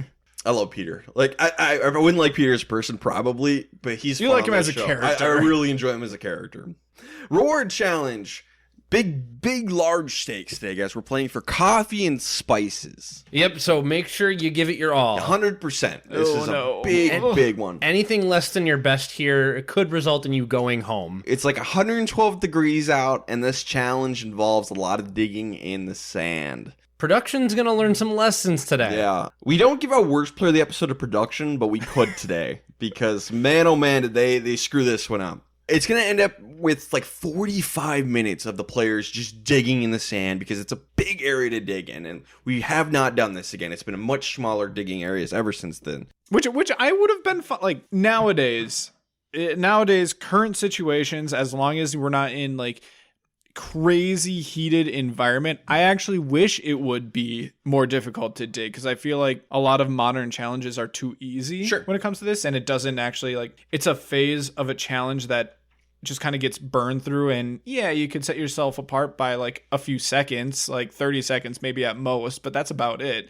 I wish there was a bigger one like this, as long as it's not 115 degrees. Yep. So you got to dig up the balls, and you basically play skee ball to win the challenge. And brains are going to end up winning, followed by beauty. But in the aftermath of the wins, Debbie, Sydney, and Caleb are all going to collapse from heat exhaustion. And it gets pretty serious pretty quickly. Medical's getting called in to help with Debbie first. They kind of get her cooled down, and she's pretty good. But then Caleb's down, and then Sydney's down, and we don't have enough staff, medical-wise, to treat everybody. So Jeff has to call in literally every crew member because basically you're not supposed to go in front of the camera unless you are, I don't know, I can't remember exactly what the word was, but like an essential crew member. Don't go in front of the camera. He's like, okay, everybody is essential. Everybody is get out here and help. Find a way to help. Shade, water, cool people down, lift people's legs, anything you can do because this has gone critical fast. It's gnarly. It's intense. It's scary.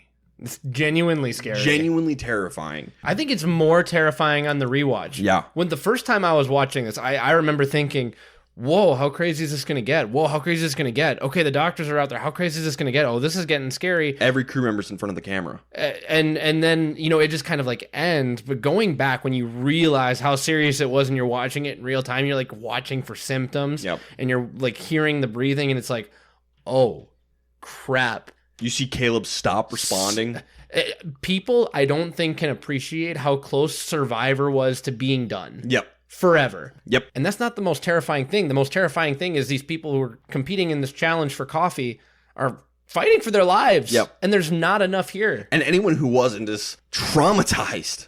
You look at the faces of like the rest of the beauty tribe, and this is genuinely traumatizing. Yeah, or you have Jason, who's basically just like helping Sydney just recover. Essentially, just like, here's some ice, here's some water, here's some shade, and like he's just helping her through it, because that's a serious situation. There's a much more serious situation happening 5 feet from them too. Nick has to help lift Caleb's legs in the air. Yeah, so what's going to end up happening is Debbie and Sydney are going to recover, but Caleb is going to get evacuated. They have to call in a chopper and get him out of there, and he's airlifted with the mask and drip, everything. And he is conscious at best a little bit of the time. Starts to not recover, but like become more aware at least a little bit towards the end. So yeah, without even going over a single tribal council, Caleb gets pulled from the game, and it is legitimately scary. I got genuinely emotional. I think I cried a little bit. The part when he's like shaking his head no, but he's just kind of babbling because he can't make words because he's dying.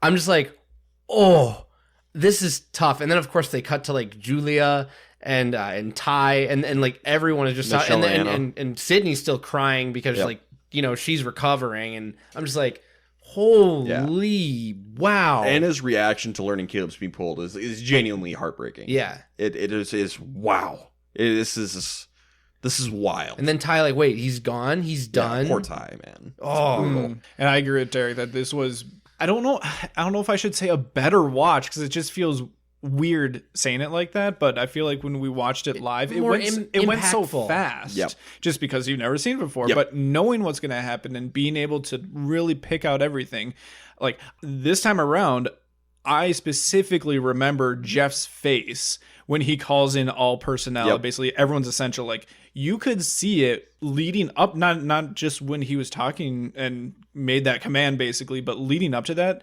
there was genuine worry in Jeff's face about, oh crap, what is going to happen here? Is someone going to die on my show? This is bad. Get the chopper in here. Get him out of here. We need to go, everyone, immediately. This is no joke. We had a Vikings player famously die from this. Corey Stringer? Back when we were kids. This is no joke. The heat kills. The heat is the number one cause of death from nature in the world. Yeah, no joke. Don't run challenges when it's this hot out, or do it in the morning. And if you're gonna run a challenge that's this hot, maybe do something a little less physically intensive in the water. Do a water challenge, or do a memory challenge. A memory challenge. Bring out the blocks. Save this one for tomorrow, right? Or evening. Don't do this now. And listening to On Fire podcast, they do have backup plans for challenges for like rain. If it's rain, how are we going to? Maybe they might not, completely change the challenge, but they might tweak it. Because of that, like have those backup plans for heat. And big it just, I forgot that this was for a reward challenge until I started watching the episode again this time around. I'm like, seriously? So this is all for just a reward? And Caleb, they got second place, so they won some spices. Caleb goes out. I think back to whatever season it was, when, off screen, it was basically like, is that worth playing for? No. You get one beer. Yeah, that situation. I think of when they were sitting in the sand digging for the balls, and then someone ends up winning. It's like, you know what, Jeff? Maybe before it was worth it, at the beginning of the challenge, before we knew what we were getting ourselves into and realizing how hot it was. But now in this moment, no. This isn't worth playing for. It's not worth it. Like, Braun was kind of just sitting back and taking it easy. That was probably the right move for everyone, is just, go on without us. We'll see you at the immunity challenge. No. Just no. I don't really listen to the On Fire podcast anymore, but I know that they still pose questions to Jeff. We talk about moments that changed the game of Survivor forever. Like, this is something that a player did that changed the way players think about the game and play the game forever. I would be curious to know if this is the number one thing that changed how production considers like running challenges, or how many medical staff to have on set or water available to contestants. I want to know how much things changed because of this. At least some. Between now and second chances, what changes did they make, and what changes stuck forever? What was the liability side? And let's get into that. Caleb is going to play again. They're going to be like, you know what? You can come back. Don't sue us. I do not remember him playing again. Yeah, so Caleb plays again. Okay. On Game Changers. There's no way, shape, or form that Caleb Beast Mode Cowboy is a Survivor Game Changers. Yeah, don't know if I agree with that one. But this incident definitely changed how production handles the show. This changes the game. This does change the game. Sure. Yes, it changes production at the very least. So I guess the question is, are we okay with Caleb coming back? Do we want to see him play again? Yeah, absolutely. This is a Russell Swan situation. Yep. Have him come back on a captain season. Honestly, have him come back on a show with the theme of Game Changers. Sure. Like that's fine. I accept it. And he's far from like the least qualified. Yep. And again, maybe in Jeff's eyes, he might be like the biggest game changer from what affects his day to day. Yeah, and then he's on Big Brother too, so it's not like he's a novice at reality TV. Let him come back. He didn't get a fair shake. He did not get a fair shake. Beauty didn't go to Tribal Council enough to be able to see what he would have been able to do. He was destined to make it. It seemed like to the merge. Easy. And I would have been very curious to see what his game was going to look like just from being, a Big Brother person. He talked about, what he wanted to do in this game. And I would have loved to see, it's possible that he would have just fallen flat at the merge. Yep. Absolutely possible. He could have been the fourth place person. I guess he could have won. I don't think he would have won, but he could have been one of, the people in the finale for all we know. Caleb ended up being the fourth, but he was also good with Ty, and the Beauty Tribe was a beast anyway. Beast Mode Cowboy. Beast Mode Cowboy. There is a world where Caleb wins the season of Survivor. There is a world where this season is completely different with him in it. Yep. It cannot be understated how much this changes the game. And I want to point out the last time we had a Big Brother person, Hayden was great. Yep. Hayden helped us get to a rock draw. Who knows what would happen with Caleb, another Big Brother player going in. Who knows? It could have been really fun. So I'm glad Caleb gets a shot to play again. We'll see how that goes for him when we get to Game Changers. Yes. Honestly, I have no idea because I didn't remember that he was on Game Changers. We still have the rest of the episode to get to. All right, now that that's done, we have less serious things. Hey, we're a fun reality show. We're more than halfway through the episode, and we haven't even gotten to the immunity challenge yet. Remind me, didn't they start the challenge before even doing the opening credits? Yep. You're in for a wild ride when that happens. I think Debbie collapses, and then we go to credits. Yeah. Weird place to do it. But it works. It works. So we're going to get back, and Alicia and Scott are going to get into a confrontation, because Alicia was trying to get Scott moving during the challenge, and Scott was just done. And to be fair to Scott, he's like 6'8". Heat does not go well with big. We say it time and time again. Or actually, I think he's 6'11", 6'11", excuse me, I should say. But yeah, so they end up getting into an argument. And this is not a great look for the guys, because it seems like they're picking on Alicia. But again, no one liked her. And basically, look, dumb, opinionated, won't shut up. Frustrating combination, I'm sure. But we're going to go straight to the immunity challenge because we've eaten up the entire episode, which is, fair. And I'm sure there's not really much content back at camp right now. And the Brains are going to have a nice comeback thanks to Peter and Neil. So the Brains are going to win on the puzzle, and then Beauty's going to get second. Bronze is going back to Tribal Council. And it is so obvious that Alicia is going home because she doesn't have the idol. Everyone knows Jason has the idol. Alicia is going. So they're like, should we have Tribal right here at the challenge? We can do it right now. Alicia's going home. You want to do it right now? And Alicia's like, no, I want a chance. I'm going to go back to camp and work it and try and plead my case and change things up. I'm never going to stop fighting. Never going to stop fighting. Very admirable. Cut to Tribal Council. Alicia is voted out. Yeah, we don't spend 1 second.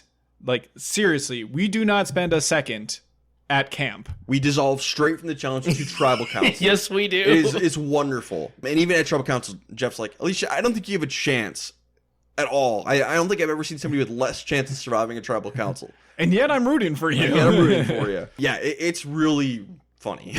I can see a CBS director being like, whoa, you've got this big medical thing. Do you need a 90-minute slot? And Jeff's like, no. I actually have a great editing move that we're going to pull. You'll never believe it. But the most obvious vote timing in the history of Survivor is happening. Because, literally Tribal Council's like, Alicia, you have no chance. And she didn't. 3 votes Alicia, 1 vote Scott. Yeah, you did this on How to Survive a Horror Movie podcast, but, A, Alicia had no chance, and B, there is no B. That's a pretty good one yesterday. I had a really good zinger. I can't even remember what it was in reference to, but it was just like, A, this, and there is no B. B, there is no B. And that was not planned. I just did that. This is beautiful. Was this the right move? Yes. Yeah. Yeah.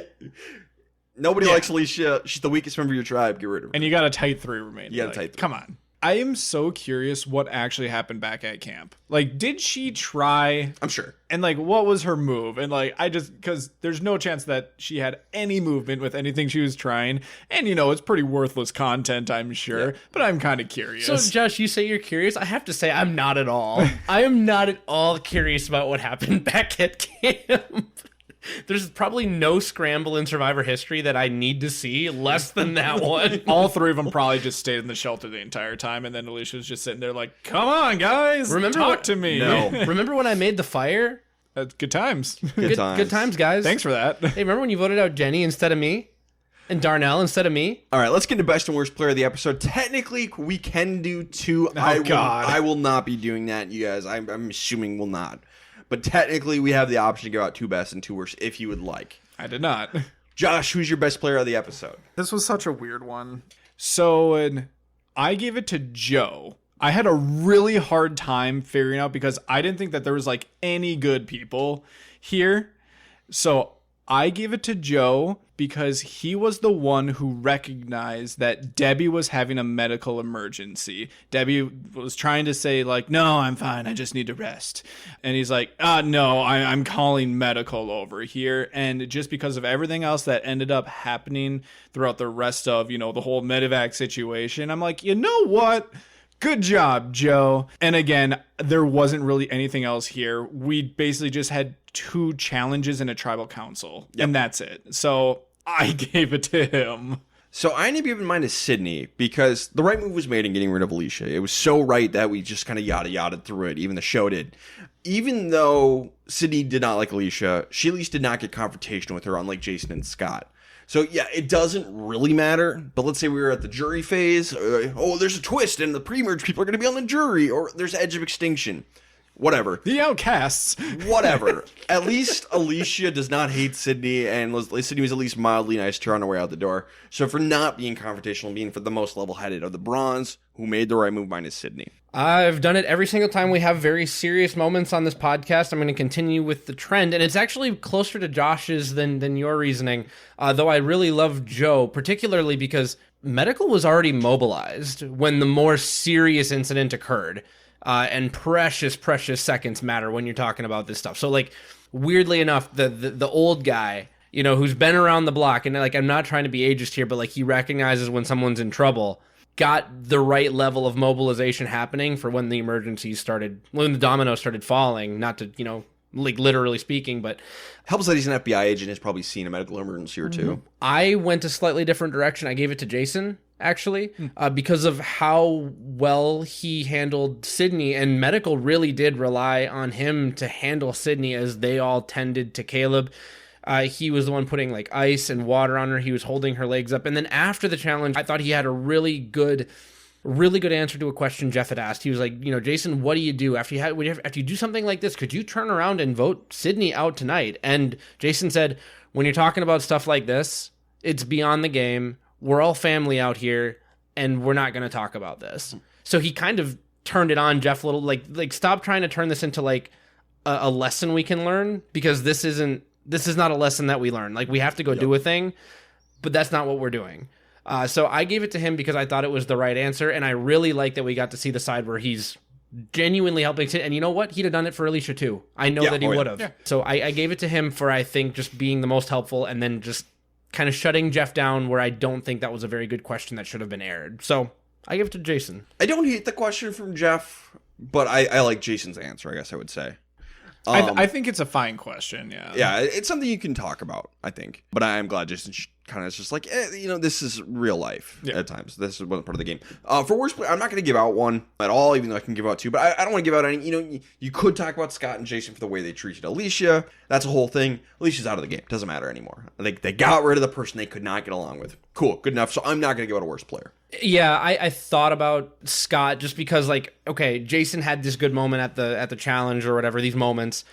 Scott, it really just kind of was the reflection of the meanness and the culmination of it, but I'm going to go with NA as well because this was pretty obvious vote, and it's just close the chapter. A weird episode, too. Yeah. I'm going to give it to Scott, and I think it's weird that you say that, Ryan, because you gave the exact same reason for your best player. That's fair. And then you say like, it doesn't matter how he treats her. She's out of the game now. You're right. A little results oriented, but it's also kind of a case like this.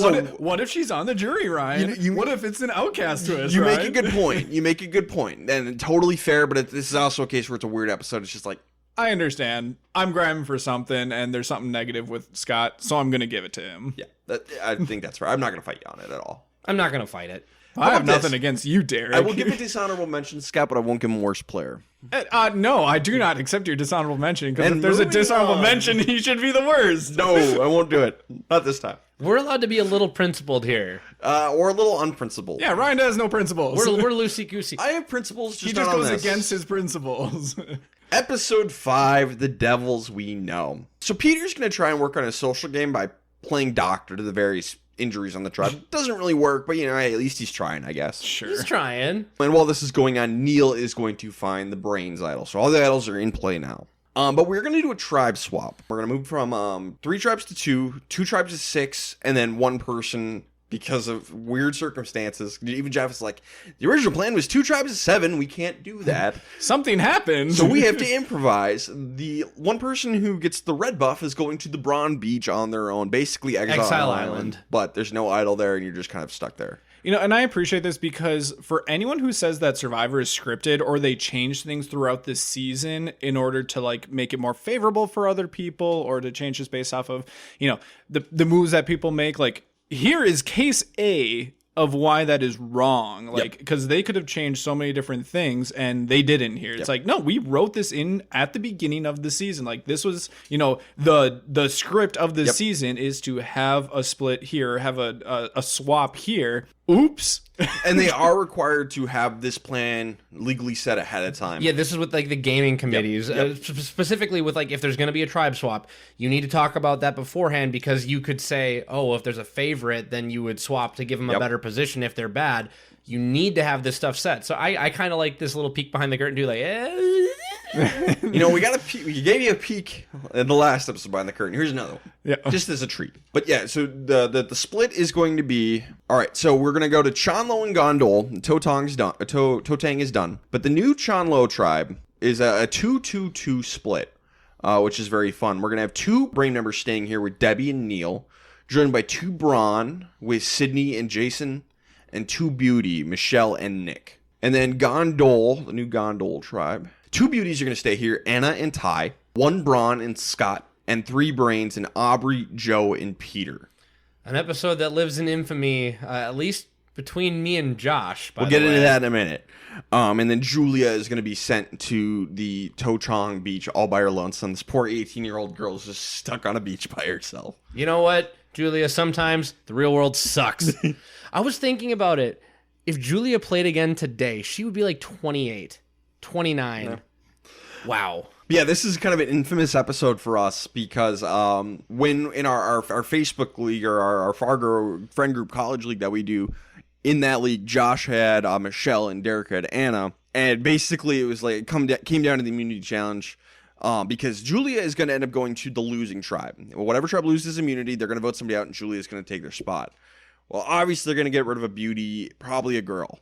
Just because there's a beauty girl coming in. Mm-hmm. 1 tribe has Michelle, 1 tribe has Anna. One of these 2 is going. So Josh and I were watching this episode together, and we literally shook hands and said, "Whoever wins this challenge is probably winning the season." And it was kind of a joke at the time, So it's just like because it felt keep huge. in mind that back in the day when we were watching this live, both Derek and I had Anna as our winner pick. Yes.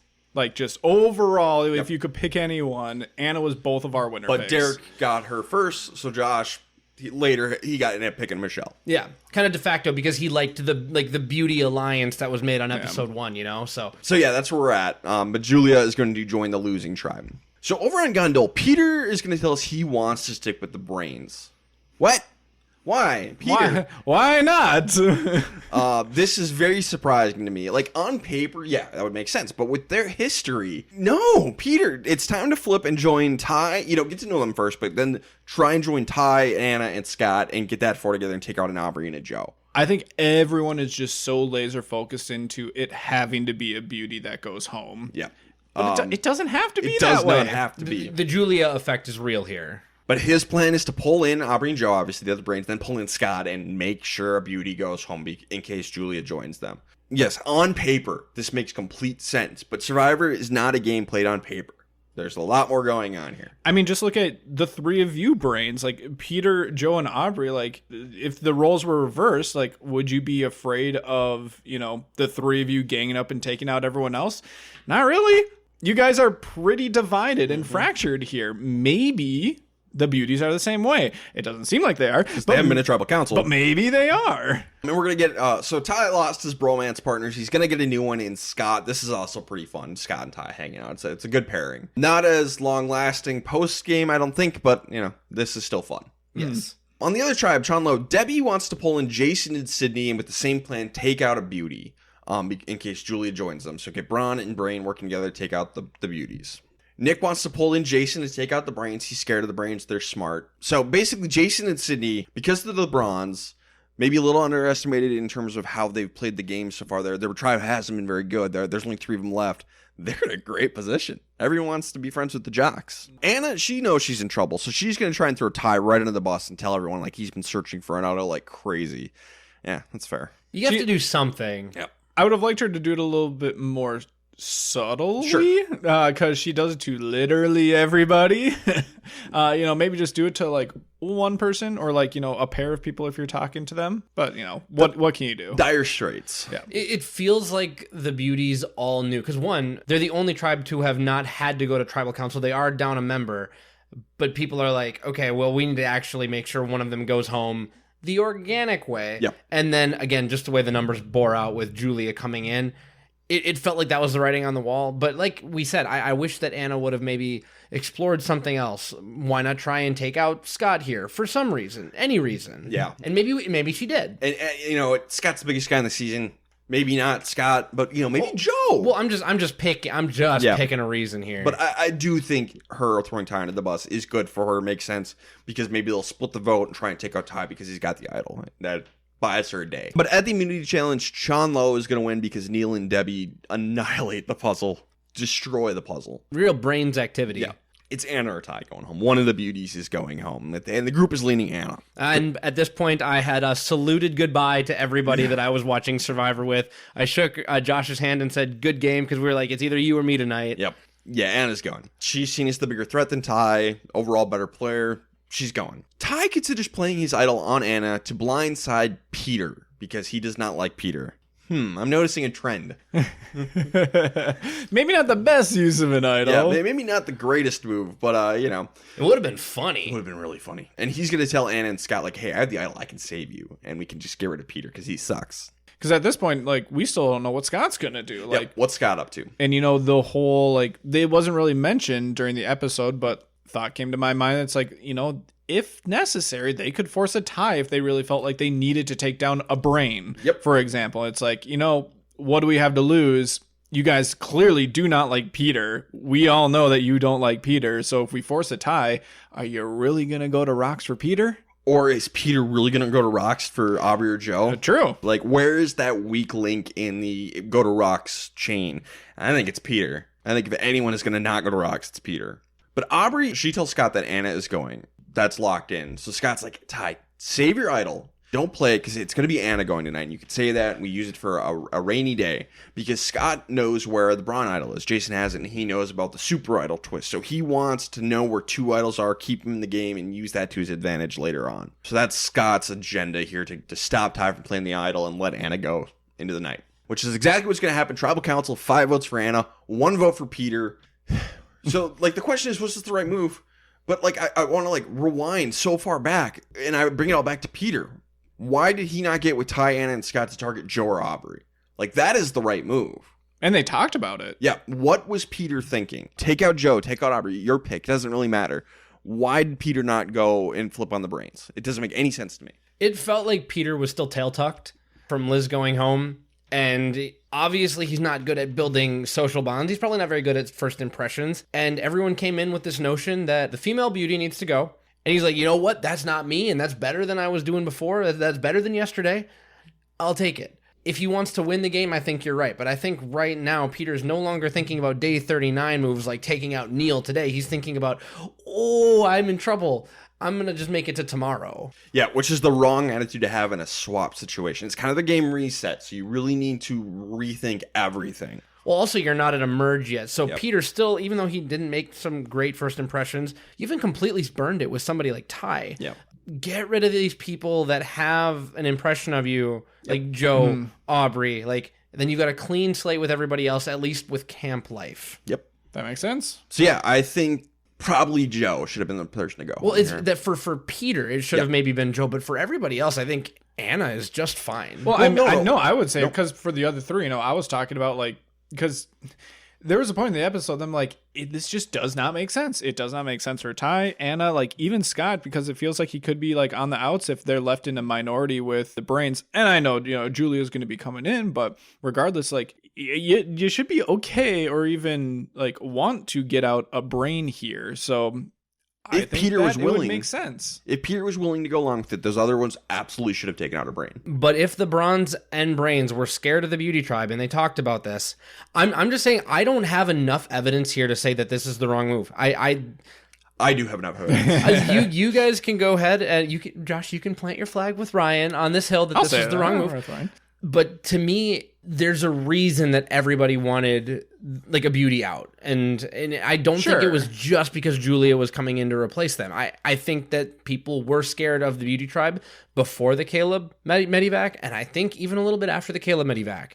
I think they were scared. And I think they were short-sighted. I think it's worth being scared, but you can also take a different path. Like that doesn't have to change your decision making. I think there's also a second decision here that surprised me is the fact that Ty was so trusting of Scott. Yep. Scott's telling him to not play his idol. That's exactly the type of thing that someone would say, who I just showed, my idol to, who wants to get me out. Like, hey, don't play your idol. It's definitely going to be Anna going home. But they had a good bond over the course of the episode. I understand, but it's just, this is the first day or two that you've met this guy. Like, that's so hard to do. This is an example of the Amanda Parvati problem. Definitely play your idol on yourself. Like, Ty needs to go back and think like, oh, wait, why does this other guy, I barely know, I've got bonded with him. Why does he want me to not want to play the idol for Anna? He could fish and be like, okay, listen, Ty, this is the reason. It's because I know where another idol is, and we can make a super idol. I think the read is good enough. I think there's enough there, especially since Scott doesn't have a majority alliance working with him. So I think that the read is fine from Ty. My last point on this is a good time to take out a big threat, and if Anna's seen as a big threat, it's fine to take out a big threat. Again, I'm going to say that it definitely should have been Joe. Slam dunk. Sound off, listeners. Who's right? Ryan, as usual. These two goobs or me? Let's get into best worst player of the episode. Derek, start us off. Who is your best player of the episode? I gave it to Scott because ultimately he got what he wanted. He was able to save the idol. He knows where two idols are. A super idol within a tight group is within reach. He assimilates with the brain. And as someone who is incredibly, impossible to hide, he's so big in stature, he does shrink this episode and assimilates with the people and goes toward a plan that keeps him in the game. Because when you're, according to you guys not making right moves, there's another world where the Brains and Beauty just call truce and take out the oddball, which is Scott. He's the one brawn here. Just take him out. Bye-bye. He's in a tight duo with Jason. We can see it in the challenge. Bye-bye. I'm just saying it could have gone much, much worse for Scott, especially with how he's socially played so far, and he did well. He bonded with Ty. He survived.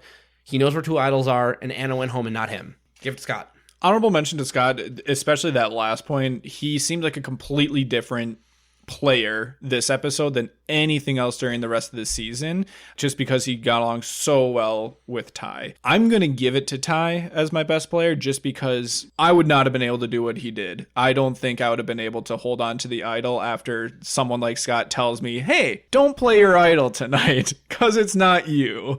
That would have been really hard for me to do. Now, I wouldn't have shown them the idol in the first place. We never would have been in that situation, but good on him. Also, if it was basically predetermined that a Beauty was going to be coming home tonight, it's between him and one other person, and it wasn't him. So I got to give him credit for that as well. I think this might speak to how insufferable Alicia was. Scott seemed much happier. And he's away from Jason. I think they feed off each other. That's probably true. Addition by subtraction. Yep. I agree with Derek that it is Scott for all the reasons that he said. It's absolutely Scott. Worst player, Josh, who do you got? I had Peter here. One, he proved that it wasn't just the Brains tribe. It's just Peter's personality that is causing people to, not like him or not trust him or whatever it might be. Both, all of the above. It could have been him tonight, or he could have made a bigger move and taken out one of the Brains who already was working against him, and he just reverted back to, I guess we're all working together as Brains, and that was just a bad move. Yeah, he did not make a move to improve this game when he should have. It's Peter. I've got a weird one for you. I wrote down Ty. Peter was my dishonorable mention. But the reason I put down Ty is because, you bonded with Scott, but you told him about your idol for no reason. It's a really big secret in this game that's now been outed. Your ally went home, and after talking about this idol publicly to Scott, who you can't trust, maybe you should have burned it and saved Anna and forced someone else to go home, at least to get the target off your back, or to, take away the attention of the moment, or just get through this swap in one piece with someone that you've worked well with so far. So I felt like even though it worked out for him, there is a world where this comes back to haunt Ty greatly. And in some weird ways, we may see that it does. I'll go ahead and tease that, but I gave it to Ty because I really don't like him giving up the goods that easy. Okay. Derek and Josh, you both lost your winner pick. No. So who did you move on to, Derek? So I'm not gonna lie, I forgot that I wasn't technically on Neil, because technically my winner pick is Anna. I do not know who I jumped to after Anna went home. If I was to jump to somebody else, I would probably jump to Neil at this point, based on the existing relationships, being in a decent spot in the swap, and, so far Debbie playing very rationally as a member of his alliance, and Aubrey picking it up. I also went to Neil. I don't remember who I did, when we were watching this live, but I liked Neil. He was the one person who I was debating between versus Anna after the premiere. And really, at this point, no one else is standing out as far as hey, I see this person as being a winner. We're seeing a lot of people who are flawed at this point, and we haven't seen a ton of Neil, but everything that we've seen from him seems to have been positive so far. So welcome to Team Neil, everybody. Hooray! We're the ice cream team. We're happy here. What flavor are you guys? Cotton candy. Oh, it's the best flavor. Cotton candy. Cotton ice candy. Cream. You guys ready for this? Cotton candy is the best flavor of ice cream. Cotton candy's not even good. Cotton candy not in ice cream form is not good. Yeah, cotton candy is delicious, and cotton candy flavored ice cream is the best flavor of ice cream. Why do I want a denser version of something that's already not good? It's so good. Yeah, no, I had a religion teacher. I went to Catholic school. I had a religion teacher who made fun of me in my face for liking cotton candy ice cream. It deserved. I mean, you can like it, but even cotton candy toothpaste. Well, that's toothpaste. That's completely different. It's about the same to me. Cotton candy ice cream is a 10 out of 10 dessert. I'd rather have cotton candy toothpaste because at least I can get my fluoride. So yeah, that's my answer. Cotton candy ice cream. I mean, chocolate chip's the right answer.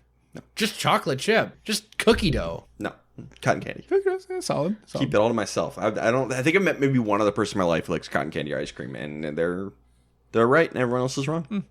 It's delicious. Yeah, sure. Episode 6, final episode of the Premerge, Play or Go Home.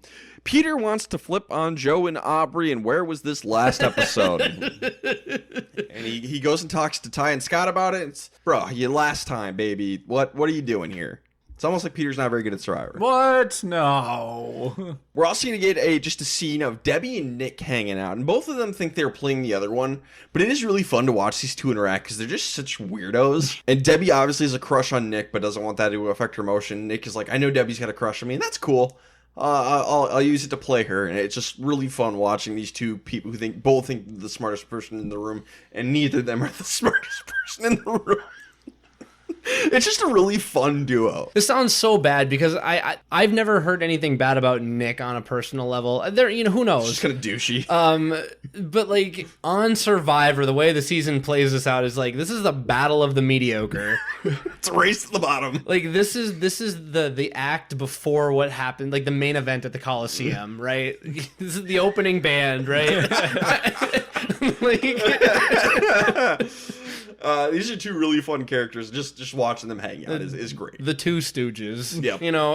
I love it. I'm a fan. Put these two on The Amazing Race.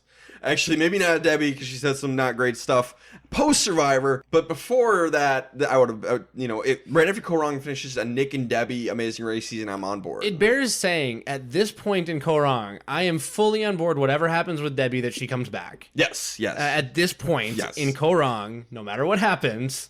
So at the reward challenge, it's a basketball challenge because we have an NBA player in the season. We got to do a basketball challenge.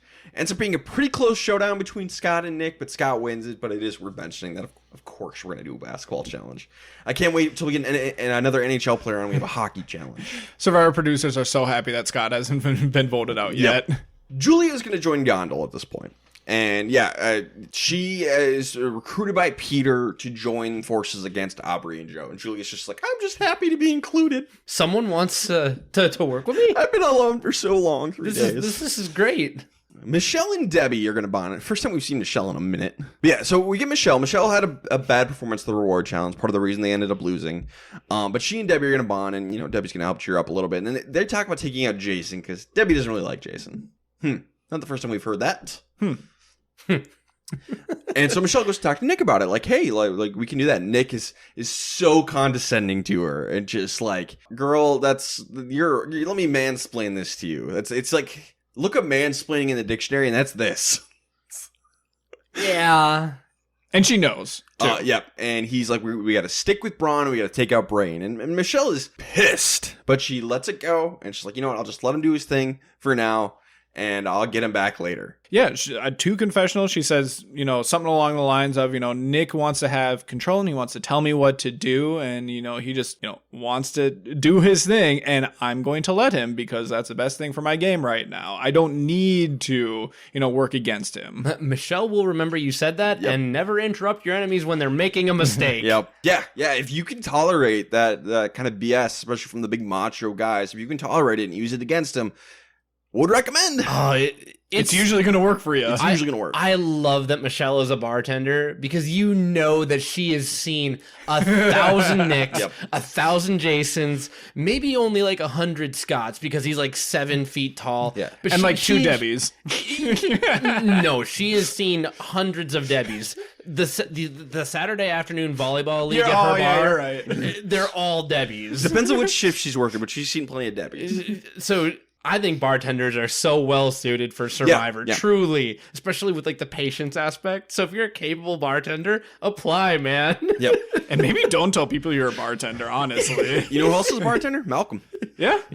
So I just find that so funny. She's like, I can deal with this. I'm like, yeah, I get it. I worked at a bar for a couple of years. You've seen this guy. Joe and Aubrey, they're going to get suspicious of Peter. They're like, he's plotting against us, isn't he? So Joe is going to confront him. And Peter is just like a deer in headlights. Like, deer in front of the ambulance, if you will. No, I wasn't plotting against you at all. Well, that's poppycock. Why would you say that? Dear old Joe, I would never do that to you. It's so obvious he's lying. Obama would never vote out Joe. Yeah. And like, he won't answer, which is the worst thing you could do. Like, just commit, man. Like, okay, you can maybe get away with like, wait, what are you talking about? Oh no, I would never consider that. Joe has to say it like 4 times, and every single time Peter's just like, wait, what? Liar, pants on fire. Not the right thing, to say to a former FBI agent. Now, granted, Joe should probably not have confronted Peter like that. Oh, absolutely not. This was, I actually think it was a really bad move on his part. You got a lot of information, but I think you already knew that information. Yep. You didn't need to just go confirmed through this. it. Yeah. But to be clear, incredible television for a 71-year-old to walk up to just this super arrogant doctor and just like, you were going to vote me out, weren't you? Huh? And he's like, what are you talking about? Oh, I see a look in a man's eye. I know when he's lying. You're lying. Oh, dude, Joe. And he's right. This is such a bad move. Getting it done at 71. Like, at 71, I don't think he gives 2 craps about, I think he wants to win, but I think he's in the moment. He cares way more about this. He's on an adventure. Immunity challenge. John Lowe's going to win. Gondel's going back to tribal council. So Aubrey wants the brains to stick together and just stick to the plan. Take out Julia. So she's like, Joe, go make peace with Peter. Get back on the same page and we'll take out Julia. Brains to the end. So they do. Peter's like, okay, I can't cause any more problems. I'm just going to stick with the brains. Maybe you shouldn't. What can Joe and Aubrey really do about it? So Peter's going to tell Scott, plans off, Julia's going. Scott does not like that because you said you were with us. And honestly, Peter needs to get away from Aubrey, Joe. He really does. And poor Scott, he's like, this is some real Jenny behavior, Peter. Yep. You don't know. I've already been hurt. I've done this before. Don't mess with my emotions. So Ty and Julia, they're going to try and convince Aubrey to turn on Peter. They're like, he's after you. He's trying to turn on you. And she does not react much. Like, she doesn't give away much with her emotions. So they're not sure she's going to flip. And Aubrey and Joe are going to talk. And Joe is so done with this. He's like, we made a plan. I made peace with Peter. You asked me to make peace with Peter. I did. Don't ask me to undo that. We are not changing the plan. We are committed. And it was possibly the most inflexible we've ever seen anybody be on Survivor about not changing the move. Definitely in the conversation. I mean, some of the early seasons were pretty bad with this. This is pretty bad, though. Yeah. This is very old school. Which, I think is really important to note for Aubrey. Like, to me, if I was Aubrey in this situation, like, Joe would be my number one going forward. Like, take Joe to the end because this shows how loyal he can be. If you can get him to agree to something, like, ride or die to the end, he's probably not going to go back on his word. But it's going to make it hard to change plans in the moment. Sure. So maybe, have the right plan initially. Yes. Don't pair yourself with Peter initially. So at Tribal Council, Scott's going to tell Aubrey, vote Peter. Vote Peter. She does. But when she gets up to vote, she writes down Julia's name first. She's going to cross it off with a single line and rewrite Peter.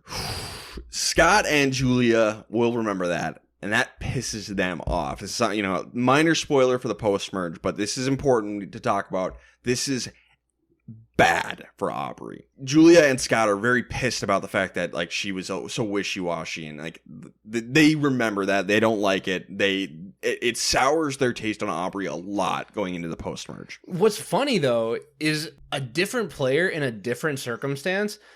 I know that I would love this because it'd be just like sending a message like, this could have been you.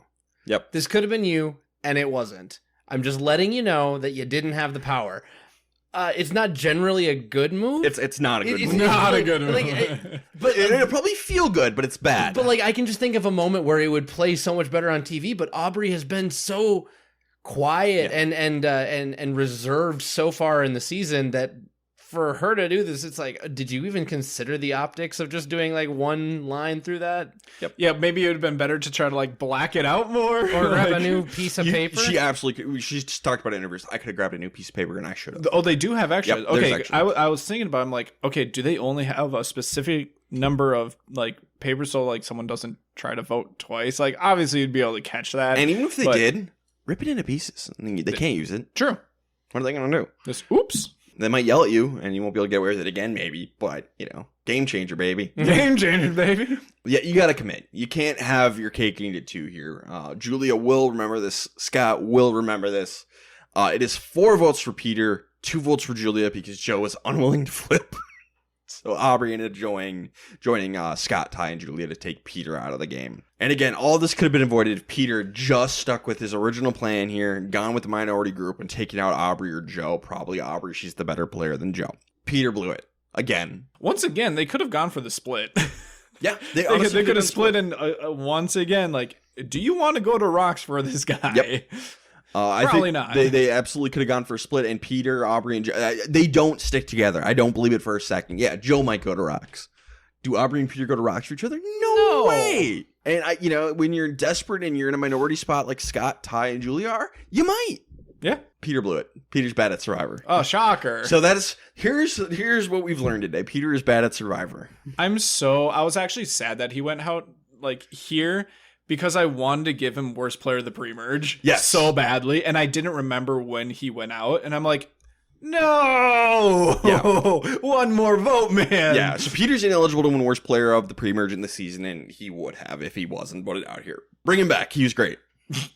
No, bring Peter back. Let's see what happens. No. It'll be hilarious. All right, Josh, start us out. Best player of the episode. I went with Debbie. It seems like she's just got the read. She's got the read on the situation, regardless who it is. I went with Scott. It seems like he's the one who got Aubrey to flip. I went weirdly with Julia because even though Scott, I agree. I think Scott's my honorable mention because he got Aubrey to flip, and Joe was just being stubborn. Julia did enough. Like when you come into a situation like this, there's again a world where it's like, you know what? Let's just cut this person. We don't know anything about them. but she just kind of let the pieces play out. She let Peter make his own mistakes, and ultimately that gets her through. So she does just enough. And sometimes that's enough to win best player when there's just a lot of questionable gameplay flying around. For worst player, I'm giving mine to Joe. He confronted Peter when he shouldn't have. He was very inflexible. He was on the wrong side of the vote. It's Joe. Yeah, it's Joe. Same. Cool. Get it done at 71. All right, guys. That is the end of the pre-merge. We're going in final 11 from here on out. We'll get into that in the next episode. But let's check in with our owner picks. We're all on Team Neil. Would you guys switch to somebody else, or would you stick with Neil? Derek, why don't you start us off? I'm sticking with Neil at this point. I think he has a lot of options. He still has a lot of team. The worst part of the Brains tribe seems to be gone, at least based on what we've seen from capability. And at the very least, Joe is incredibly loyal. And if you want to have a problem in Survivor, that's a decent problem to have, for your teammate to be too loyal. So, and then plus there's really nobody else. Like, even if you just dive into editology, who's really all that viable based on time and edit right now? Almost nobody. Ty, maybe? Maybe? I've got one, but we'll get into that. Yeah, so I'm sticking with Neil. I'm happy with where I'm at. I'm also sticking with Neil. Also, we just made that decision like an episode ago. Nothing has changed. Nothing to then. change that. Yeah. So I've had Neil since the beginning. I honestly would switch. I would switch to Sydney. I've been very impressed with Sydney's game. So Sydney would be the person I would switch to.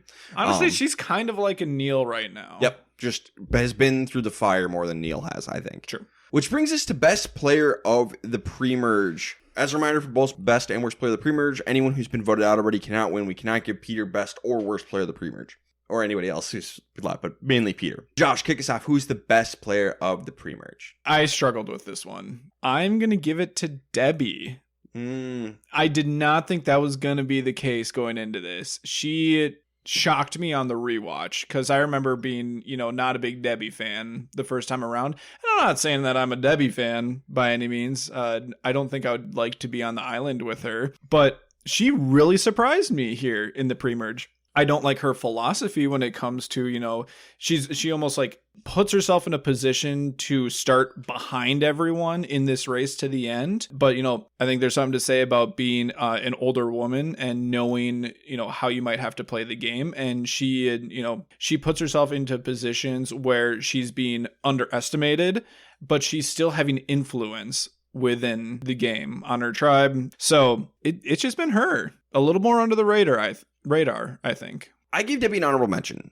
In my hesitation, because I have been impressed with her game, but she only went to one tribal council. Yeah. So that makes it, I always have a little harder time giving it to someone who just hasn't gone to a lot of tribals. Do you think that if, let's say this new tribe went to tribal council, do you think that Debbie would even be at risk of going home? I don't. Yeah, it's really up to Jason and Sydney. I think it probably would have been maybe like a Michelle and then maybe Julia after that had it gone the other way. I think that's very likely, but who knows for sure? We'll never know. But I'm hesitant to give it out to somebody who hasn't been to tribal council. And one thing we should mention, pretty impressive, Nick and Michelle make it to the merge, not having gone to tribal council once. Mm-hmm. Impressive. But my best player, I wanted to give it to someone who has really been through the fire, specifically of the Braun tribe.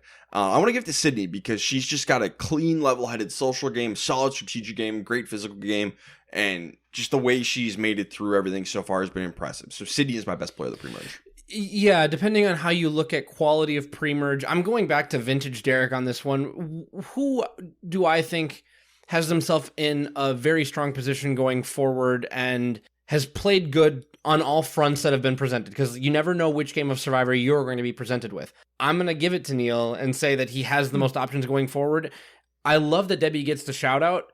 I think that Debbie and Neil have largely played the same game. They've largely played together, but Neil has an idol that nobody knows about. And he was a target and was able to use his social game, or Debbie was able to use him, and he was able to let her shine her light, which is a part of strategy as well, knowing when to shine bright and knowing when to step back and let Peter implode.